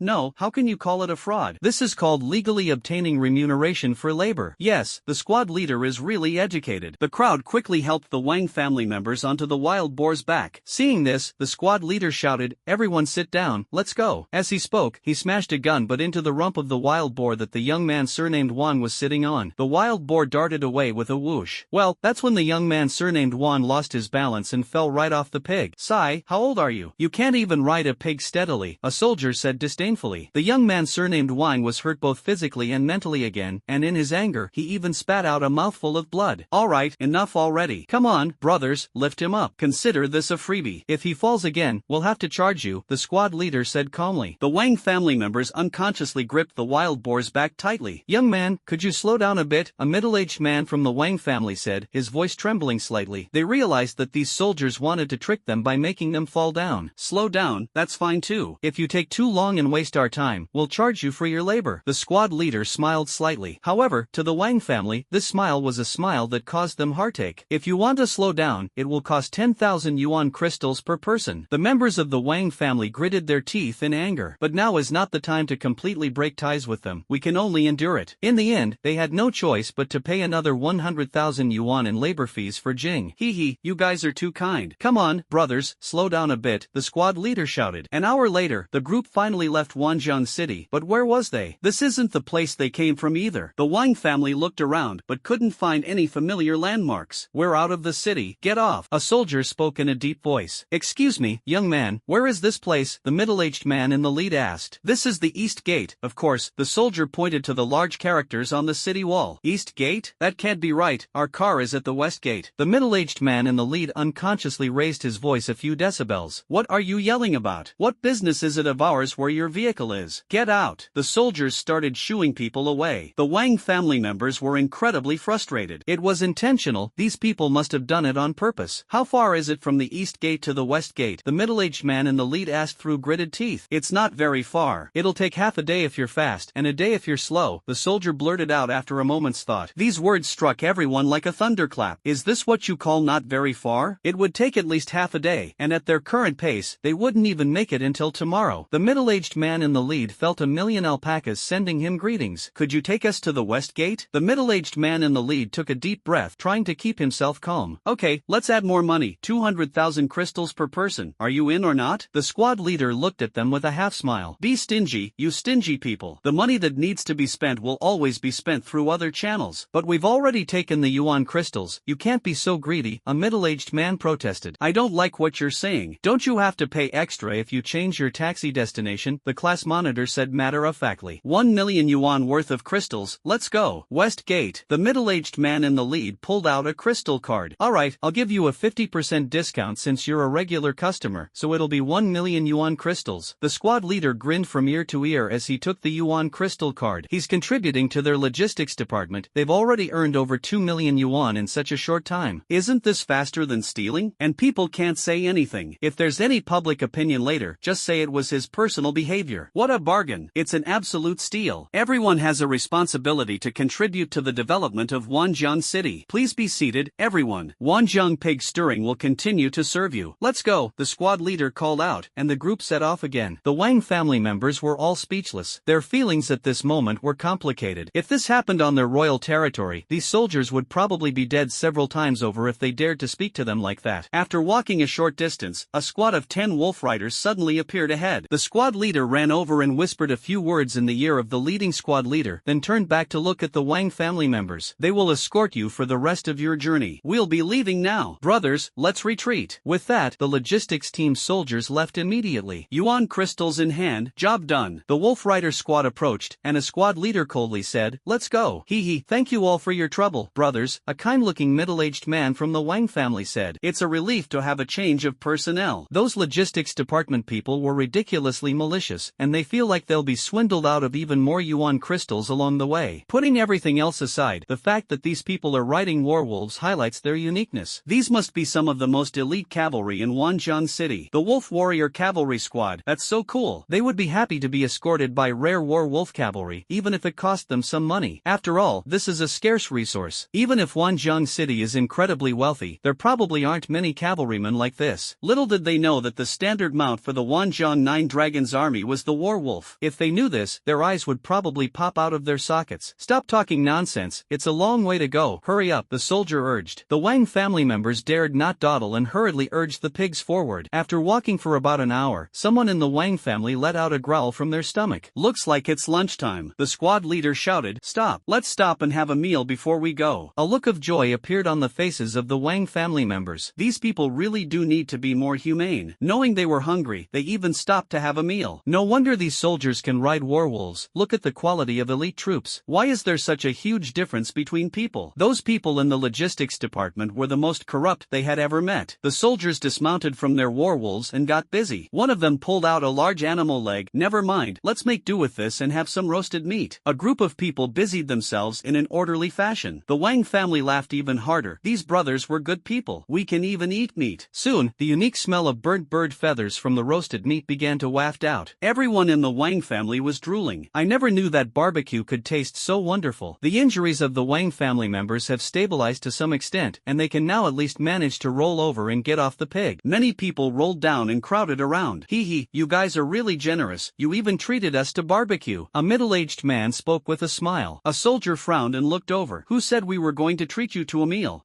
Such a big animal leg is more than enough to feed more than 20 people, isn't it? The middle-aged man's expression froze. The situation seems to be different from what they expected. Are we that close? This is our own food. Didn't you bring your own lunch? The soldier looked at him and spoke coldly. The Wang family members were completely stunned. Wasn't it for them to eat? Why isn't this food for them? It's such a big animal leg. What kind of status or position do they have? Why would they bring their own food? The middle-aged man at the head of the group stepped forward and said with a smile, brothers, can we use our yuan crystals to buy some food? There's so much for you all to eat anyway. 10,000 yuan per person, all you can eat crystals, the squad leader said casually. Hey, how come you're all so greedy? What kind of barbecue is worth 10,000 yuan? A middle-aged man jumped out and accused. These people in Wanjiang City are all the same. They originally thought they had met good people, but now it seems they were overthinking it. What a load of rubbish. There are no good people in Wanjiang City. Humph, did we force you to buy it? There's no such thing as a free lunch, the class monitor sneered. The members of the Wang family looked at each other, realizing that there was indeed no such thing. And this lunch is all meat. Forget it, let's just bear with it. They feel they can hold out for a while longer. They still found it hard to bring themselves to eat the 10,000 yuan worth of barbecue. As time went on, the aroma of the roasted meat became increasingly fragrant. The sizzling sound of dripping oil accompanied by a rich aroma of meat. The Wang family members members unconsciously swallowed, and even the young man surnamed Wang who had fainted woke up when he smelled the aroma. It smells so good. The soldiers of the Jolon army in Wanjiang took out their short knives and began to cut meat and eat it in large chunks. The young man surnamed Wang, who had just woken up, was swallowing hard as he watched. He's hungry, and he's injured and needs to recover. Third uncle, I'm hungry. Many people are also turning their attention to the middle-aged group at the head of the group. Why not just splurge and eat it all? They eat on time every day, and they don't eat too much for health reasons, so they don't feel hungry easily. Their hearts have just been broken, and they desperately need delicious food to soothe their inner pain. Looking at the expectant eyes of the group, could the middle-aged man in the lead refuse? He sighed. Today was destined to be a day of financial loss for him. Brothers, this is 100,000 yuan worth of crystals. Could you please give us some food? The middle-aged man at the head of the group handed over the Yuanjing card. That's right, we're all easy to talk to. The squad leader smiled and got up to personally cut a small piece of meat from their legs. The Wang family members immediately surrounded them and wolfed down the food. For the first time, they realized that barbecue could smell so delicious. Even if it's not great, it has to be great. After all, you've already spent 100,000 yuan on this crystal, so it must be great. As evening fell, the sun began to set. The escorting soldiers were handed over again, and the Wolf Rider squad took over once more. This gave the Wang family members another slight shock. That's a bit too extravagant. It's another Wolf Rider squad. This Wanjiang city seems to be more treacherous than I imagined. There are now 20 Wolf Riders. It seems that Wanjiang city definitely has a war wolf cavalry company. The thought of this sent a chill down the spines of everyone in the Wang family. A Wolf Rider company, this is something no other family has ever had. I never expected that Wanjiang city, which was only established not long ago, would have this. However, this can be considered a piece of intelligence, so it's at least something we've gained. They continued westward and finally arrived at the west gate late at night. However, the Wang family was dumbfounded. They had arrived at the west gate, and they recognized the large characters on the gate. But what about their cars that were parked here? The car is gone. Alright, we've arrived at the west gate. Everyone get off, the soldiers urged. These wild boars must be tired after a long day. We need to take them back and let them rest. Wait, where's our car? A middle-aged man asked hurriedly. Your vehicle? How would I know? Get out of there, the soldiers urged again. It's late. Time to go home and rest. Our car was clearly parked near the city gate. How could it be gone? The middle-aged man persisted. You're really strange. Why did you stop outside the city and come looking for us? It's inexplicable. The soldier frowned. The middle-aged men wanted to confront the situation directly, but the leader of the middle-aged men held them back. Brother, could you help me ask why our car is missing? The middle-aged man in the lead asked, forcing himself to calm down. The labor fee is 10,000 yuan, the soldier said calmly. Are the people of Wanjiang city really this corrupt? The middle-aged man couldn't take it anymore. You have to pay to ask a question? Give it to us or not. If you don't want to deal with it yourselves, we need to go back to sleep. The soldier was getting impatient. These people were specifically chosen by the higher-ups to be taken care of. Not beating them up was already considered very merciful. And you still dare to talk nonsense? Here, I'll give it to you. Please find out where our vehicle is. The middle-aged man in the lead was the last to hand over Yuan Jing. He's really gone all the way with his generosity. You all go down and wait where you are, the squad leader shouted. The Wang family members did as instructed. The vehicles have been sent to a special storage facility. You can contact the garrison on the city wall. We're leaving now, the squad leader called out. The soldiers began to walk back. The Wang family was completely bewildered once again. What? It was sent to the storage room? Does that mean the information you get in exchange for 10,000 yuan crystals is just this one sentence? Even robbery wouldn't be this fast. Hey, wait a minute, what if you're lying to us? A middle-aged man stared intently at the group of soldiers. He wanted to see something in the soldiers' eyes, whether there was anything there. But in the end, he was disappointed to find that he had actually believed some of what the soldiers said. Has the car really been put into custody? Wanjiang city is really strange. Why are they keeping their cars safe? Is the service really that attentive? That's all I have to say. Ask the city gate guards yourselves. The squad leader said this and led his men and beasts away. The Wang family arrived at the city gate guard post. We've come to pick up the car. A middle-aged man stepped forward and spoke up. Which one? The soldier on duty flipped through his notebook. The Wang family. The middle-aged man's words were brief, and his attitude was no longer as patient. He just wanted to grab the car and leave as quickly as possible, to get away from this incredibly dark and murky city of Wanjiang. Oh, there's one from the Wang family. There is. The soldier on duty was halfway through his sentence when another soldier ran over and whispered a few words in his ear. The soldier on duty immediately closed his notebook. The Wang family doesn't own a car, so it's not under our jurisdiction, the soldier on duty said coldly to the middle-aged man surnamed Wang. No, didn't you just say you had it? The middle-aged man in the Wang family completely lost his temper. This is intolerable. These people are all in cahoots. Did I say that? No, you must have misheard me. We don't have any Wang family vehicles here. The soldier on duty vehemently denied it, but if you want to buy, we can sell you a few. At this point, everyone in the Wang family could see clearly that this was obviously an attempt to frame them again. Don't go too far. Wang Zhongzhong gritted his teeth and squeezed out a few words. Having pent up his anger all day, he wasn't sure if he would kill the soldiers on duty in a fit of rage. The soldier on duty clearly noticed that the Wang family was on the verge of going berserk, and he acted decisively, pressing the alarm bell directly. The piercing alarm bell was like a bucket of cold water, instantly calming the Wang family down. Before long, a platoon of soldiers emerged fully armed. The Wang family members became completely obedient. Damn it, I'm completely speechless. They were still injured, and all they wanted was to get home as soon as possible. Who's causing trouble? The platoon leader shouted as he walked over. Reporting, platoon leader, these members of the Wang family insist that we stole their vehicle. The soldier on duty saluted and reported. The platoon leader looked at the Wang family members. It's not good to wrong someone. Your Wang family's vehicles are not under our jurisdiction, but we can sell you 3 of them. Do you want them? The Wang family members are now filled with anger but dare not speak out. They just wanted to get out of this den of iniquity as quickly as possible. Alright, we'll buy 3. The middle-aged man leading the Wang family said with a gloomy look. Humph, we'll settle all the accounts together later. Alright, 3 vehicles, each worth 1 million yuan, the platoon leader said calmly. Pay up. How much? The middle-aged man leading the Wang family almost lost his composure. So you're going after the 1 million yuan crystal? 1 million yuan worth of crystals. Buy it or not? If not, get out of here, the platoon leader said coldly. The middle-aged man leading the Wang family really wanted to turn around and leave, but in the end he gritted his teeth and paid the yuan jing. Buy them, give us 3 cars. So, since we've already spent all that on multi-element crystals, what's another 1 million yuan on crystals? When we get back, we can just shift all the blame onto those black devils in Wanzhong City. Those black devils in Wanzhong City are truly despicable. They will definitely pay the price in the future. The platoon leader accepted the yuan jing card and smiled slightly. Brothers, take the Wang family's customers to pick up their cars. When the Wang family arrived at a certain place and saw the 3 cars, they almost vomited blood. Aren't they just their 3 cars? Could it be any darker? This is clearly our car. Aren't you going too far? A middle-aged man surnamed Wang sneered. Oh, really? I didn't know. Someone sold this vehicle to us. Since it's yours, it proves that it's quite a connection with you. Take it. The platoon leader waved his hand. The 1 million yuan crystal? The middle-aged man held out his hand. What yuan jing? That's the money you used to buy the car. Get out of here and don't cause trouble. The platoon leader started shooing people away. Let's go, the middle-aged man leading the Wang family said in a deep voice. The Wang family members got into the car one by one, filled with anger. Take care, don't bother seeing me out. The platoon leader waved his hand and sneered. If it weren't for the higher-ups wanting them to go, they wouldn't have just extorted some yuan crystals to get away with it. The Wang family dared to bribe the people of Wanzhong City. Wasn't this encouraging the corrupt practices in Wanzhong City? It's already merciful of them not to let them leave naked. The most important thing is that they only gave 1 million yuan worth of crystals. Jing wanted to bribe general manager one of their logistics department with 1 million yuan. Who are you looking down on? Ha! Who are you looking down on? The veterans of the Wanzhong Jiulong army all know that the amount of yuan crystals each of them has spent on training is more than this amount. They even offered 1 million yuan worth of crystals. It's unbelievable that they could afford that. They showed the other party with their actions that they could easily hand over 1 million yuan in a matter of minutes. How many million yuan crystals did they spend along the way? They really don't know their own limitations. We must make them fear the name Wanzhong City from now on. At the same time, the Wang family members were blacklisted by the soldiers of the Wanzhong Jiulong army. This stingy family has encountered a mission to fleece them. The Wang family cursed and swore the whole way, and they didn't linger in the northern border, traveling through the night. They'd rather die than come to this place again. It's too shady. I'm afraid that once they go back, they'll likely put the Wang family and Wanzhong City on the opposite side. Do you think the uncertainty surrounding Wanzhong City might affect the Wang family's plans? Someone in one of the cars asked. There will definitely be some impact, but it won't be significant. Another middle-aged man lit a cigarette. Wanzhong City is just a small, newly established force, and its members are a bunch of country bumpkins who have never seen the world. Another expert analyzed. Indeed, I've never seen soldiers with such big appetites before. It's obvious that this group of people has gathered together for temporary benefits. As the saying goes, people gather for profit and they will disperse sooner or later for the same reason. Humph, it's not just the soldiers who have big appetites, even those country bumpkins have big appetites, another person chimed in. The families that support Wanzhong City cannot supply them with unlimited resources indefinitely, they will eventually fall out. In their view, the people of Wanzhong City were just a bit shady and greedy. These kinds of people are actually quite easy to deal with. It's not scary to have a powerful enemy. What's scary is an enemy with no weaknesses. Clearly, Naturally, in their eyes, the people of Wanjiang City had a weakness: greed. Having weaknesses makes things easier. Wanjiang City, Logistics Department. When Wei Liang was registering the several million yuan he had swindled from the Wang family. The Wang family is so stingy, they only vomited such a small amount. When Wei Liang said with some disdain, "How about we chase after them, puncture their tires, and make some more money?" one soldier suggested. "Forget it, this little bit of money isn't worth it. It's a waste of the brothers' time." When Wei Liang waved his hand. "Indeed, it's a bit too stingy for the prestigious Wang family to offer such a small amount." The soldiers scoffed. They had been part of the Wanjiang Jiulong army for a while now, and with the accumulation of yuanjing, everyone's standards had unconsciously risen considerably. What is yuanjing? Isn't a yuanjing just the energy source for a portable yuanjing cannon? Otherwise, what is it? They don't need yuanjing for their daily food, clothing, or other necessities. They say yuanjing can buy houses, but their houses are detached and allocated for free, and they even have land. They say yuanjing can be used to buy food, but they don't lack food. They're already living a life of plenty. You mean yuanjing can be used to buy other things?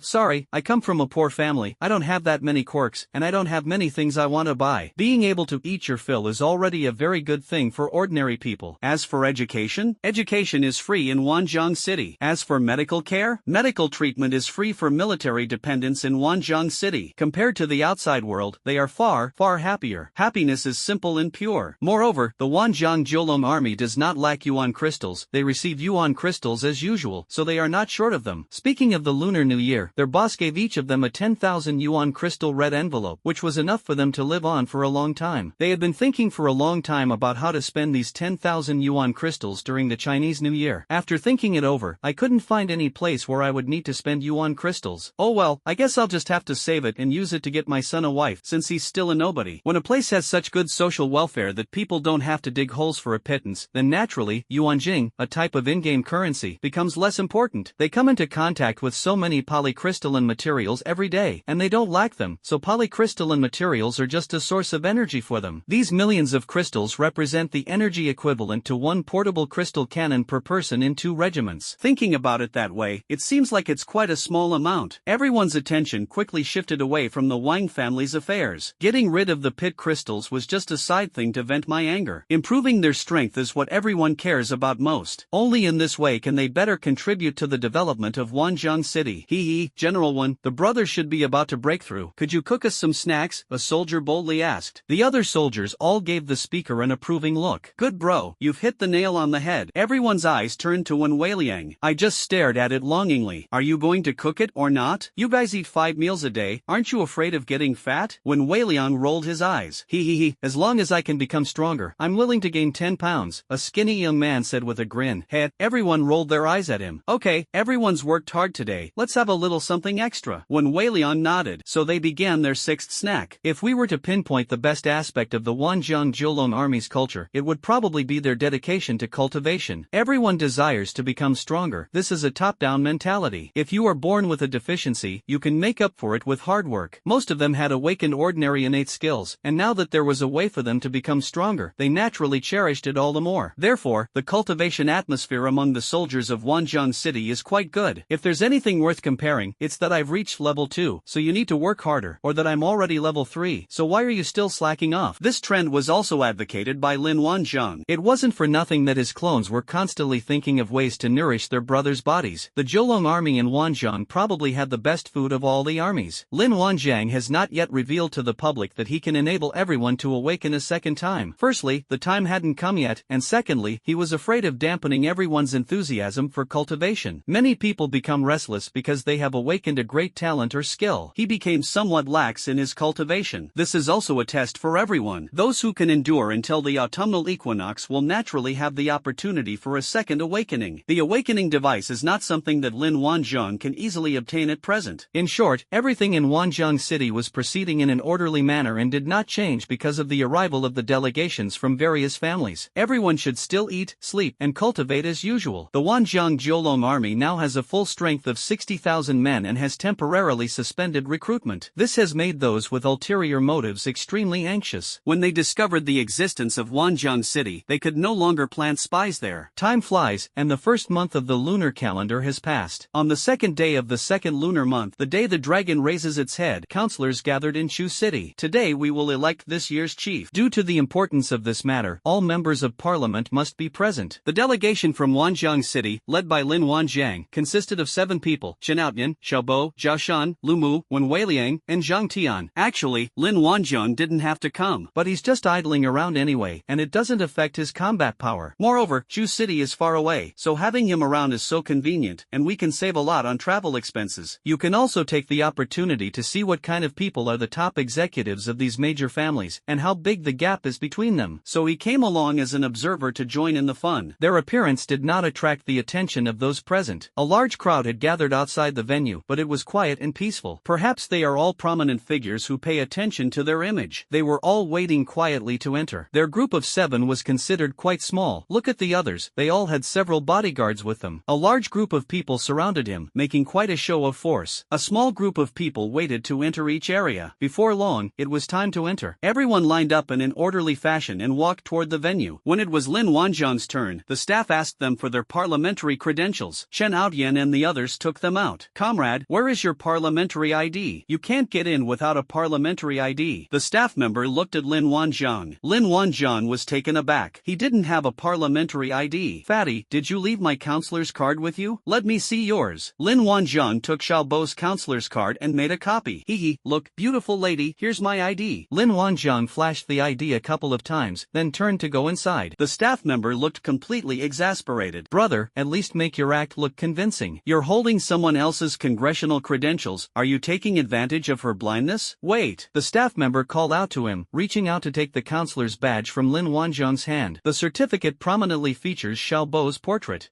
You don't know, we're twins," Lin Wanjiang said with a laugh, putting his arm around Xiaobo. "Oh, so the twins have the same name?" The staff member rolled their eyes. "Your ID is invalid, you can't go in." At this point, someone behind him became impatient. "Bodyguards, just stay outside quietly. Do you know what kind of situation it is to have a fake ID? Get out of here." "Okay," Lin Wanjiang admits that he is a bodyguard. The young lady had a list to check. You couldn't sneak in with a fake ID. With his good temper, he naturally wouldn't get angry over just a few words from someone. Then Lin Wanjiang took the fake ID to the bodyguard's rest area. "Since the meeting hasn't started yet, I'll take some fresh air first and go in later." He's going in, and no one can stop him. Just as Lin Wanjiang was idly searching for long, white legs, he happened to see an old man walking in a rather strange way. Well, the walking posture is different at different ages. Old men have their own way of walking, and young people have their own way of walking. The old man's walking posture made him feel a little awkward. It has a bit of a copycat feel to it. Lin Wanjiang was slightly taken aback when he looked closely. This old man was transformed using a transformation skill. He was actually a young man, and judging from their appearance, they seemed to be from the Indian side. Under Lin Wanjiang's spiritual eyes, no illusion could be hidden from him. "That's interesting." Lin Wanjiang perked up. "I never expected to meet members of the Indian Alliance in a place like this. Indians participating in the coalition election? What kind of shady tactic is this?" Lin Wanjiang memorized the other person's appearance and then looked around. After searching, they found another person who had transformed into a middle-aged man, and he was also one of the Indians. The word flashed through Lin Wanjiang's mind. 2 people in a row have transformed into counselors, and both are from India. If they are not from the Thousand Illusions Pavilion, Lin Wanjiang would dare to write his name backwards. Interesting, someone from the Thousand Illusions Pavilion actually participated in the chief election of their Huaxia alliance. People would laugh their heads off if they heard this. After making this discovery, Lin Wanjiang searched the crowd again. Sure enough, he found 3 more people from the Thousand Illusions Pavilion. That's 5 already. As for the people who just went in, he didn't pay attention and doesn't know if there are any more. It seems that the Thousand Illusions Pavilion has come with ill intentions this time. Judging from the current situation, there are at least 5 of them. 5 people participating in the election can accomplish a lot. This was Lin Wanjiang's first encounter with this mysterious organization, and he never expected to meet it in this way. "Hey, what are you looking at so intently?" A man came over and greeted Lin Wanjiang. This young man gave him a different feeling. "Look at the old man." Lin Wanjiang glanced at the other person and answered casually, "Hey, she's not even a beauty. Why are you looking so seriously? Interested in coming over and playing a couple of rounds?" The man laughed and pointed to a spot not far away. "We're 1 short." "Not interested," Lin Wanjiang said indifferently. However, after glancing at one of them, he immediately changed his mind. "Alright, let's play a couple of rounds." One of them has a special talent, telekinesis. Although Lin Wanjiang had heard of this skill before, this was the first time he had encountered it in real life. Lin Wanjiang followed the man over, and the people from Qianhuan Pavilion ignored them for the time being. "What, you guys even need to be 1 short when playing dice?" Lin Wanjiang said speechlessly. He thought they were playing cards. He, it's more fun with more people." The person controlling controlling objects remotely laughed. Lin Wanjiang nodded and shook hands with everyone. Since we still have time, let's play a few rounds with them. After all, it fulfilled his dream of controlling objects remotely. I once dreamed of flying on a sword, but later I was able to fly without a sword. But without the ability to fly on a sword, it feels like something's missing. This kind of flight isn't as appealing. How do we play? Lin Wanjiang chose a place to sit down. He hadn't relaxed like this in a long time. Let's play something exciting. Roll a die and guess the number. The minimum bet is 1,000 crystals. If you guess right, the payout is 10 to 1. How about that? The man who controlled objects from afar shouted. Lin Wanjiang shrugged. Fine, whatever. The three exchanged a glance and smiled knowingly. It's clear that the three of them set up a trap to swindle Lin Wanjiang and Yuan Jing. However, all of this did not fall into Lin Wanjiang's eyes. Oh well, consider it payment for their telekinetic abilities. I'll give them some pocket money. Lin Wanjiang didn't take it seriously, saying he would even give the other party tens of thousands of yuan worth of crystals for free.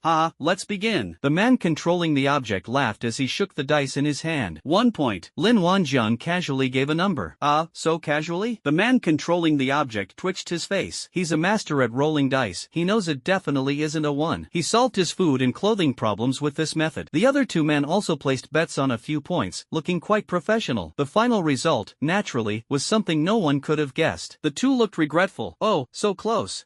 You were so close. Don't worry, you'll make it all back with a profit next time, the man controlling the object said, trying to comfort her. Lin Wanjiang smiled slightly, not taking it to heart. They can perform their shows, he can place his bets, it doesn't matter. Come on, place your bets, the man controlling the object shouted. 1 point. Lin Wanjiang casually tossed out 1,000 yuan crystals. As expected, we lost again. And so, Lin Wanjiang, this spendthrift, bet on 1.10 times in a row. But I've never won. From a probability perspective, it's possible to win once or twice, but there's no such thing as probability here. They could have won twice, but due to the man's manipulation of objects, they missed both times. Lin Wanjiang didn't take it seriously, he was just having fun. Alright, that's enough for now, I'm done playing. Lin Wanjiang had given away 10,000 yuan crystals, and felt that was enough. He had no interest in continuing to play with them. Hey, don't go. Play a little longer. Why don't you be the banker? That way you'll break even quickly, one of the men urged. Seeing that Lin Wanjiang casually took out 10,000 yuan crystals without batting an eye, they knew that he was a wealthy patron who didn't lack yuan crystals. Since that's the case, they should make a good profit. Being a bodyguard pays well, but nothing makes money as fast as this. If sheep weren't so hard to find, they would have become rich long ago, and wouldn't need to be bodyguards. The reason for working as a bodyguard is to encounter people of higher status and position. And here we are. You guys play, I'll just watch. Lin Wanjiang smiled, showing little interest. No way. The rule for this game is that we take turns being the banker for a round, and then we'll play 10 more rounds, 10 rounds in total. You'll be the banker, another man shouted. That's right, that's the rule of the circle. You can't break it, right? Don't worry, you're guaranteed to break even if you're the dealer. The man controlling the object chimed in. Clearly, these three didn't want to let Lin Wanjiang go so soon. They even brought up the pretense of rotating the leadership. Lin Wanjiang smiled slightly. Then let's take turns hosting, whichever of you goes first. I originally intended to give them some yuan crystals for free, but it seems they have quite the ambition. I wonder how much ill-gotten wealth they've swindled using this method. Forget it, let's just give them some money and do a good deed. The three men's eyes lit up upon hearing this. Hee, the fat sheep have taken the bait. I guarantee I'll make a fortune today. They were genuinely afraid that Lin Wanjiang would simply walk away, as they really couldn't do anything about him in this place. This is outside the election venue, and security is very tight. Their behavior is also beneath them. Now that Lin Wanjiang has agreed, things will be much easier. One of the lean men laughed and said, come on, let me be the banker this time. He skillfully picked up the dice and shook them. Judging from his posture, he was definitely a veteran. Come on. The lean man smiled confidently. 3 o'clock. 100,000 yuan worth of crystals. Lin Wanjiang said, tossing a card on the table. A crystal costing 100,000 yuan? The three of them widened their eyes in surprise. This was indeed a fat sheep. They had clearly become greedy. But this is exactly what they wanted. Hee, they were still thinking about how to get him to bet more. Now they can relax. A fat sheep is a fat sheep. It washes itself clean and lies down waiting to be slaughtered. The lean man gave the man controlling the object a subtle wink. It was difficult for outsiders to see anything amiss, but they were clearly exchanging glances. This is something that comes from long-term practice and collaboration.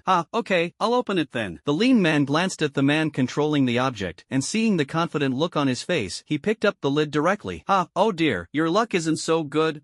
3 o'clock? The lean man was dumbfounded. The man controlling the object also leaned forward, looking incredulous. How could it be 3? He clearly controlled the dice and changed the number. Was the force too weak? The lean man looked at the man controlling controlling the object with a questioning gaze. Even the man controlling the object was at a loss. If the odds are 1 to 10, then according to this ratio, he would need to pay Lin Wanjiang 1 million yuan. Where would they get that money? They earned some pocket money, but their daily expenses were also quite high. Hee, brother, look, your luck has suddenly improved, hasn't it? Luckily you stayed to keep playing. Let's continue. The lean man didn't mention the yuan crystal. Lin Wanjiang smiled slightly but did not ask for it. At 3 o'clock, continue betting 1 million yuan worth of crystals. Lin Wanjiang said calmly, 1 million yuan worth of crystals? Brother, are you serious? The lean man asked incredulously. The other two also looked surprised. This is the first time someone has ever done this. Even if you have money, you wouldn't spend it like this. This is a complete gambler's mentality. They were just worried about how to recover the 1 million yuan, but now everything is fine. Lin Wanjiang nodded calmly. Just 1 million yuan. The lean man and the man controlling the object exchanged a glance, both seeing surprise in each other's eyes. Okay, I'll start then. The lean man grinned. He was stunned when he opened the lid. 3 o'clock? It's 3 o'clock again? How is that possible? The three of them were a little confused. How is that possible? The man who controls objects is the most incredible. He clearly controlled the dice and changed the numbers. The dice are specially made. He's done this countless times before, and he's never made a mistake. But now the facts are clear. The lean man's eyes were a little red. He suspected that the man who controlled objects was setting him up, otherwise there was no way to explain why this would happen. His gaze darkened, and when he looked at the man controlling objects again, there was no longer any trust in his eyes. The man controlling the object put on an innocent victim's expression, which nearly made the skinny man lose his temper. Why pretend to be innocent at a time like this? At that moment, he realized that the young man's way of betting was indeed strange. They used a feigned indifference to first stop playing, then trick them into becoming the dealer again. The first bet was 100,000 yuan worth of crystals, and the second bet was a whopping 1 million yuan worth of crystals. If there's no ghost involved, I wouldn't believe it even if you beat me to death. This is something you would only do if you were absolutely certain. Only a man who controls objects has the confidence to do so. One can understand it as a horse making a mistake or a person making a blunder. But the two instances are quite intriguing. The total value of the crystals from those two transactions is 11 million yuan. Isn't this going to kill him? A 10 million yuan crystal, that's a 10 million yuan crystal. Even if you sold him, he wouldn't be worth that much polycrystalline material. Fine, you've cheated. The lean man stood up. What, you think I'm cheating just because I guessed right twice? Lin Wanjiang looked at him with a half smile. You.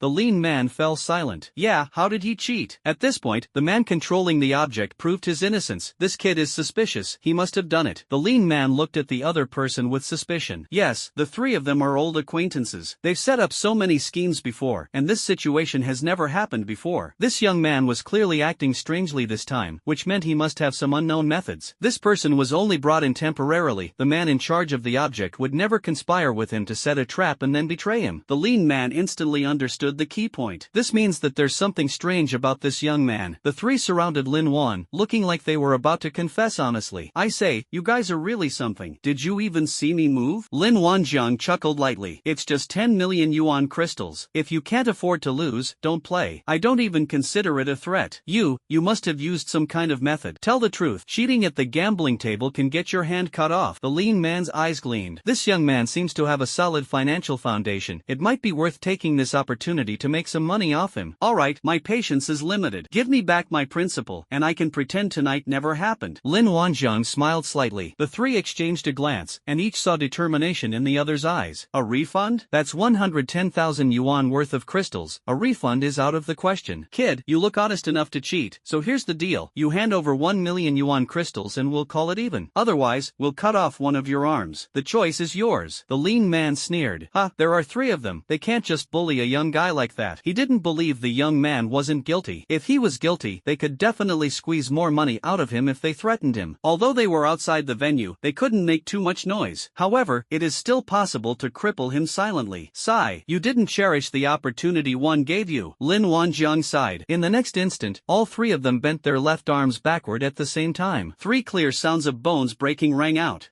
Three screams rang out. The three men's left hands went limp and drooped instantly. Beads of sweat appeared on their foreheads, and a chill ran through them. The three of them were now questioning their existence. What kind of tactic was this? Their hands actually break off on their own? That's terrifying. Telekinesis? But this power doesn't seem like it. Besides, what are the chances of such a coincidence? The young man in front of me is too strange. In addition, he was calm from beginning to end, as if he was just playing around. Looking back now, I realized that they were absolutely confident. They thought it was a fat sheep that they wanted to slaughter, but it turned out to be a fierce tiger, and all three of them lost an arm. This time, we've really messed up. Hero, spare me, spare me. I was wrong. The man who controlled the object was the first to admit defeat. We were wrong. The other two also swallowed their pain and admitted defeat. If you can't beat someone, admit defeat, that's the truth. The difference in strength between the two sides was obvious. They were not even on the same level. All the little schemes in everyone's hearts had long since been broken along with their arms. Alright, don't lie to people anymore. Your acting is a bit over the top, Lin Wanjiang commented before leaving. At this point, staff members also rushed over to inquire about the situation. After all, their painful screams were quite loud. What happened? The staff asked about the condition of the three injured people. It's nothing, we were just joking, the man controlling the object quickly said. How could they dare say that the hand was broken? Wouldn't that just drag that person into the mess again? They finally let go of their business, and they didn't even take the 110,000 yuan. This matter is over. Just kidding, the staff member asked suspiciously. Kidding? Breaking each other's arms? We were arm wrestling, and we used too much force, the lean man grinned. This is what they call smiling even when your hand is broken. But this smile was tinged with bitter tears, and it hurt. Do you need us to arrange medical staff for you? The staff member asked kindly. Really? That's great, the lean man said happily. Judging from your injuries, the costs will probably be quite high. You should be prepared, the staff member reminded you. How much do you need? The man controlling the object asked. The estimated cost for 3 people is around 100,000 yuan, the staff member said after a moment's thought. All three were stunned. Good heavens, they had to give back the yuan crystals they had just obtained from that young man. After all that trouble, I gained nothing but lost 3 hands. What kind of nonsense is this? Lin Wanjiang had already gone to a secluded spot and stealthily slipped into the venue. The venue is quite large, and the overall shape is circular. There is a huge round table in the middle, which can easily seat 100 or so people. The people sitting here don't seem particularly special, but they can make decisions that concern the life and death of the China Alliance. They represent the stance of the major families within the Huaxia Alliance. Lin Wanjiang found where Chen Outyan and the others were, and at the same time looked around for the location of the Thousand Illusion Pavilion. There were a total of 7 people. Luckily, he was cautious, otherwise he wouldn't have paid attention to these people. The 7 members of the Thousand Illusions Pavilion are scattered across different family areas, which suggests they have big ambitions. I wonder what their purpose is. Indeed, these are all members of the Huaxia Alliance whose mere presence can cause a stir. They are also key figures in their respective families. Killing all of these people would undoubtedly have a huge impact on the alliance. Or perhaps there are other purposes, which Lin Wanjiang is unaware of for the time being. But since they're already here, their true colors will eventually be revealed. The election officially began as the host announced. Honorable members of parliament, those running for the position of chief legislator, please step forward to deliver your campaign speeches. After a 2-second silence, a robust middle-aged man stood up first.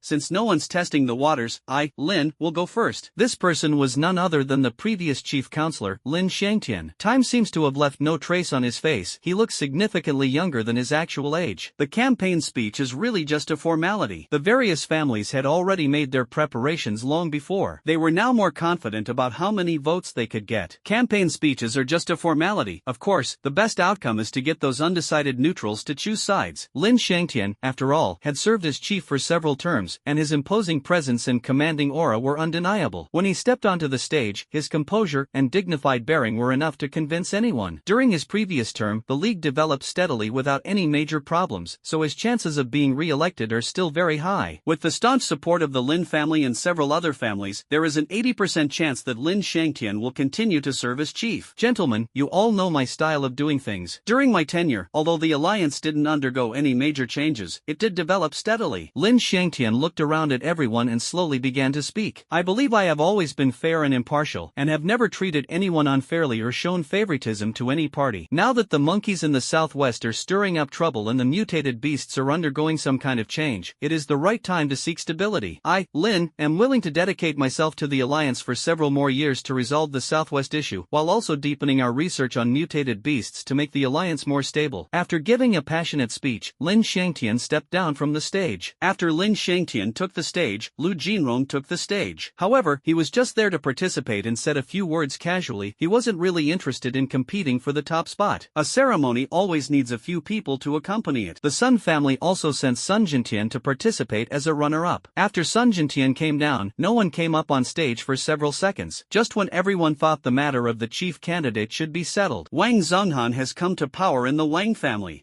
Everyone, old Lin has worked hard for so many consecutive terms. It's time for him to step step down. Wang Zhonghan smiled slightly. Indeed, during Lin's tenure, the league didn't experience any major troubles, but it also didn't achieve any major breakthroughs, did it? We've been silent for so many years, never drawing our swords, which makes people think we don't have any. Oh dear, the Lin family managed to wipe out an entire army during the new year. I'm afraid the Lin family is not what it used to be now. It's clear that Lao Lin is starting to lose his strength. It's time to change the leader. I, Wang Zhonghan, am willing to take on this responsibility. Putting everything else aside, the territory of our Huaxia alliance can definitely be expanded further. After speaking, Wang Zhonghan bowed slightly and stepped down from the stage. Many people in the audience did not look too good. Lin Shangtian, in particular, turned pale. It's alright if people say he's old in public. He knows his own condition. No matter what others say, he's still energetic and vigorous. Facts speak louder than words. However, bringing up the recent events involving the Lin family was a bit too much for him. The news of the Lin family losing an entire army corps during the Lunar New Year caused quite a stir. If they are attacked by mutated beasts, then there's still a chance. It was mainly caused by the monkeys in the southwest, which is a bit embarrassing. However, this was not the time for him to stand up and argue. Children arguing is pointless. Everyone has their own internal scale. After Wang Zhonghan finished speaking, Su Shuiyin also went on stage to run for office. After that, no one else went on stage, and the 5 candidates were confirmed directly. Lin Shangtian, Lu Jinrong, Sun Jintian, Wang Zhonghan, Su Shuiyin. Being a chief executive officer is a coveted position for some, but for others it's a tiring job. For example, the people of Wanjiang City had absolutely no interest in it. Why bother competing for the top spot? Is it even worth it? It's exhausting. Boss Lin is a hands-off manager, so it's better to just focus on taking care of my health. The host went on stage and said with a smile, since no one continues with their campaign statement, the final chief candidates are Lin Shangtian, Lu Jinrong, Sun Jintian, Wang Zhonghan, and Su Shuiyin. The staff will now bring out 5 boxes corresponding to the candidates. Please cast your final votes to elect the final chief counselor. Lin Wanjiang quietly looked at the people on the table, especially the 7 people from Qianhuan Pavilion. When the staff counted the votes for each person, the 7 people then pulled the votes from their respective family members' representatives. Lin Wanjiang sneered inwardly, so that's how it is. The 7 individuals and their respective families have each received a total of 30 votes. 30 votes is quite a lot. There are only 86 members of parliament. These 30 votes will almost certainly determine who will be the final leader. It's a pity these people didn't run for office. It would have been really fun. Imagine how ironic it would be if the chief member of the China Alliance were an Indian. Perhaps they were afraid of being exposed. Appearance can be faked, but personality, speech patterns, and mannerisms cannot be imitated overnight. If I go on stage and say a few words, I'll probably give myself away. I wonder who will get all these votes in the end. Soon, the staff placed 5 large boxes on the stage, showed them their contents, and then put them on the ground. At the same time, a screen with open top and bottom and a screen in the middle stands in front. The voters go behind the screen to vote, so the people below don't know who the voters are voting for. This is also to ensure that voters can vote with confidence and avoid being targeted later. What if I vote for the Sun family, but the Lu family comes to power? What if the Lu family makes things difficult for me? People should vote in turn. They can go up one by one, or a family can send one person up, because these things represent the interests of various families. Generally, the decision is made by the most influential members of the family. It's possible that someone in the province has been bribed. So, generally, a family gathers their family's votes and then goes on stage to vote. It's simple, direct, efficient, and there are no variables. Unless the one with the most influence leads the betrayal. But is that possible? Almost certainly not. For example, asking Lin Shangtian to betray the Lin family? Impossible. But the situation is different for the other members of the Lin family, that's the point. Lin Wanjiang watched with great interest as each family went up to vote. Lin Shangtian naturally cast all 6 votes for himself. The Lu family also cast all 5 votes for Lin Shangtian. The Zhang family still cast all 4 of their votes for Lin Shangtian. In no time, Lin Shangtian had received 15 votes. Lin Wanjiang nodded secretly. It seemed that Lin Shangtian was quite remarkable. Next up was the representative of the Qi family, and Lin Shangtian smiled slightly at him. The connections have been smoothed out, and there's no doubt that the 4 votes from the Qi family will fall into Lin Shangtian's ballot box. However, the person who went up was a member of the Thousand Illusions Pavilion. Lin Wanjiang finally saw him cast his vote for Su Shuiyin. Lin Wanjiang was slightly taken aback. He thought the other party would vote for the high-profile Wang family, but he didn't expect it to be the Su family. He seemed to have no recollection of the Su family. They were all the kinds of people he simply ignored. Was the Qianhuan Pavilion deliberately causing trouble, or is there some connection between the Su family and the Qianhuan Pavilion? After the person from Qianhuan Pavilion stepped down, he nodded to Lin Shangtian with an expression that said, "Don't worry, brother, I voted for you." Lin Shangtian was naturally overjoyed. He didn't even consider whether where anything might go wrong. Next up was the Lu family, whose representative was also from the Thousand Illusions Pavilion. Before he went up, he exchanged a glance with Lin Shangtian and gave him a knowing look. As a result, the Lu family's 5 votes were still given to Su Shuiyin. Hey, that's interesting. It seems the Su family has kept their secrets well hidden. If one person uses Su's watermark, it doesn't necessarily prove anything. But if 2 people vote for Su Shuiyin at the same time, then a problem arises. The Su family is trying to steal the deal. As expected, the members of the Thousand Illusions Pavilion then cast their votes for Su Shuiyin. The Su family's 5 votes were naturally cast for Su Shuiyin, so Su Shuiyin's vote count unknowingly reached 35 votes, singing all the way far ahead. Lin Shangtian remained calmly seated, guessing that he would ultimately be elected with more than half the votes, because they had already made arrangements with those families. If I'm not mistaken, he should have 41 votes by now. Even if no one votes for him later, he's still guaranteed a spot, because Lin Wanjiang stated that he was neutral at the time. If we calculate it that way, he already has more than half the votes. Next, it was Wang Zhonghan's turn to vote on behalf of the Wang family. Lin Wanjian was taken aback. Wang Zhonghan had also given his vote to Su Shuiyin. Su Shuiyin already has 40 votes. Didn't Wang Zhonghan also run for office? After rambling on for so long, shouldn't you have voted for yourself? Why did you vote for Su Shuiyin? It turns out the Wang family was the one attracting all the attention. This is interesting. The Wang family and the Su family were originally in cahoots. As for the few families represented by members of the Thousand Illusions Pavilion, Lin Wanjian cannot draw a conclusion yet. Who knows if they have connections with the Thousand Illusions Pavilion itself, or if the Thousand Illusions Pavilion assassinated these big shots and impersonated them? When Lin Wanjian looked at Su Shuiyin again, the other man was calmly sitting in his seat. Do you really think the situation is already settled? The remaining 7 factions, Sun, Shen, Li, Shin, Su, Zhou, and Wanjiang City, have not yet voted. There were a total of 31 votes. Wanjiang City had 6 votes, the Shin family had 5 votes, and the other families each had only 4 votes. Judging from how familiar the Sun family seemed with Lin Shangtian, they probably had some connection with the Lin family. There's a 80% chance they'll vote for the Lin family, but it's not certain. Lin Wanjian directly transmitted his voice to the Chen, Li, Shin, and Su families, instructing them to vote for Lin Shangtian. After all, among the short ones, Lin Shangtian is at least a good candidate. We can't really let someone like Su Shuiyin be elected. That's ridiculous. Next, it was Sun Jintian's turn to vote. Sun Jintian hesitated between Lin Shangtian and his ballot box for a while, and in the end, this guy inexplicably cast 4 votes for himself? Could it be that he thought Lin Shangtian was already in the game, and therefore deliberately manipulated the data to make himself look better? That's bad. Old Lin's position is now precarious. If Lin Shangtian found out, he'd probably beat the crap out of him. What kind of fancy tricks should we try at this point? Now the only potential problem is with the Zhou family. The Zhou family was a family that Lin Wanjian paid little attention to, almost like a nobody. If the Zhou family members throw things carelessly like Sun Jintian, then something really bad will happen. Lin Wanjiang shook his head. Damn it, it's unbelievable that he has to worry about this at a time like this. The Zhou family members went up on stage. He walked around once and then casually threw his vote into Lu Jinrong's box. Sure enough, that guy. Just as he was about to throw Sun Jintian's box with his second vote, Lin Wanjiang intervened. The Zhou family member threw out a ticket, which rolled and landed directly in Lin Shangtian's ticket box. The Zhou family member was clearly taken aback, but he didn't stop and cast his other 2 votes directly for Lin Shangtian. Lin Wanjiang finally breathed a sigh of relief. Luckily, he was careful, otherwise he would have really messed things up. These big families really know how to have fun. Can't they be more mature and composed at their age? Next, the votes from the Chen, Li, Su, and Shin families were all cast for Lin Shangtian, just as Lin Wanjiang had instructed. Seeing that the last family had finished voting, Wang Zhonghan stood up and said with a smile, "Hee, everyone has voted. Can we announce the results now? What's the rush? We haven't even invested in Wanjiang City yet." Chen Outyan stood up and glanced at him. Upon hearing Chen Outyan's words, many people in the room changed color. Wanjiang City? Didn't you say you would remain neutral? A member of the Wang family's council stood up and asked involuntarily. When the Wang family delegation returned and reported on their treatment in Wanjiang City, the Wang family members were filled with righteous indignation. They clearly stated back then that Wanjiang City would remain neutral, but now they want to take sides? Isn't this ruining the Wang family's plans? Su Shuiyin should be in a strong position now. If just 1 or 2 more families split the votes, Su Shuiyin's votes will definitely be in first place. But they don't want to see any changes occur. Not even 1% of a variable is acceptable.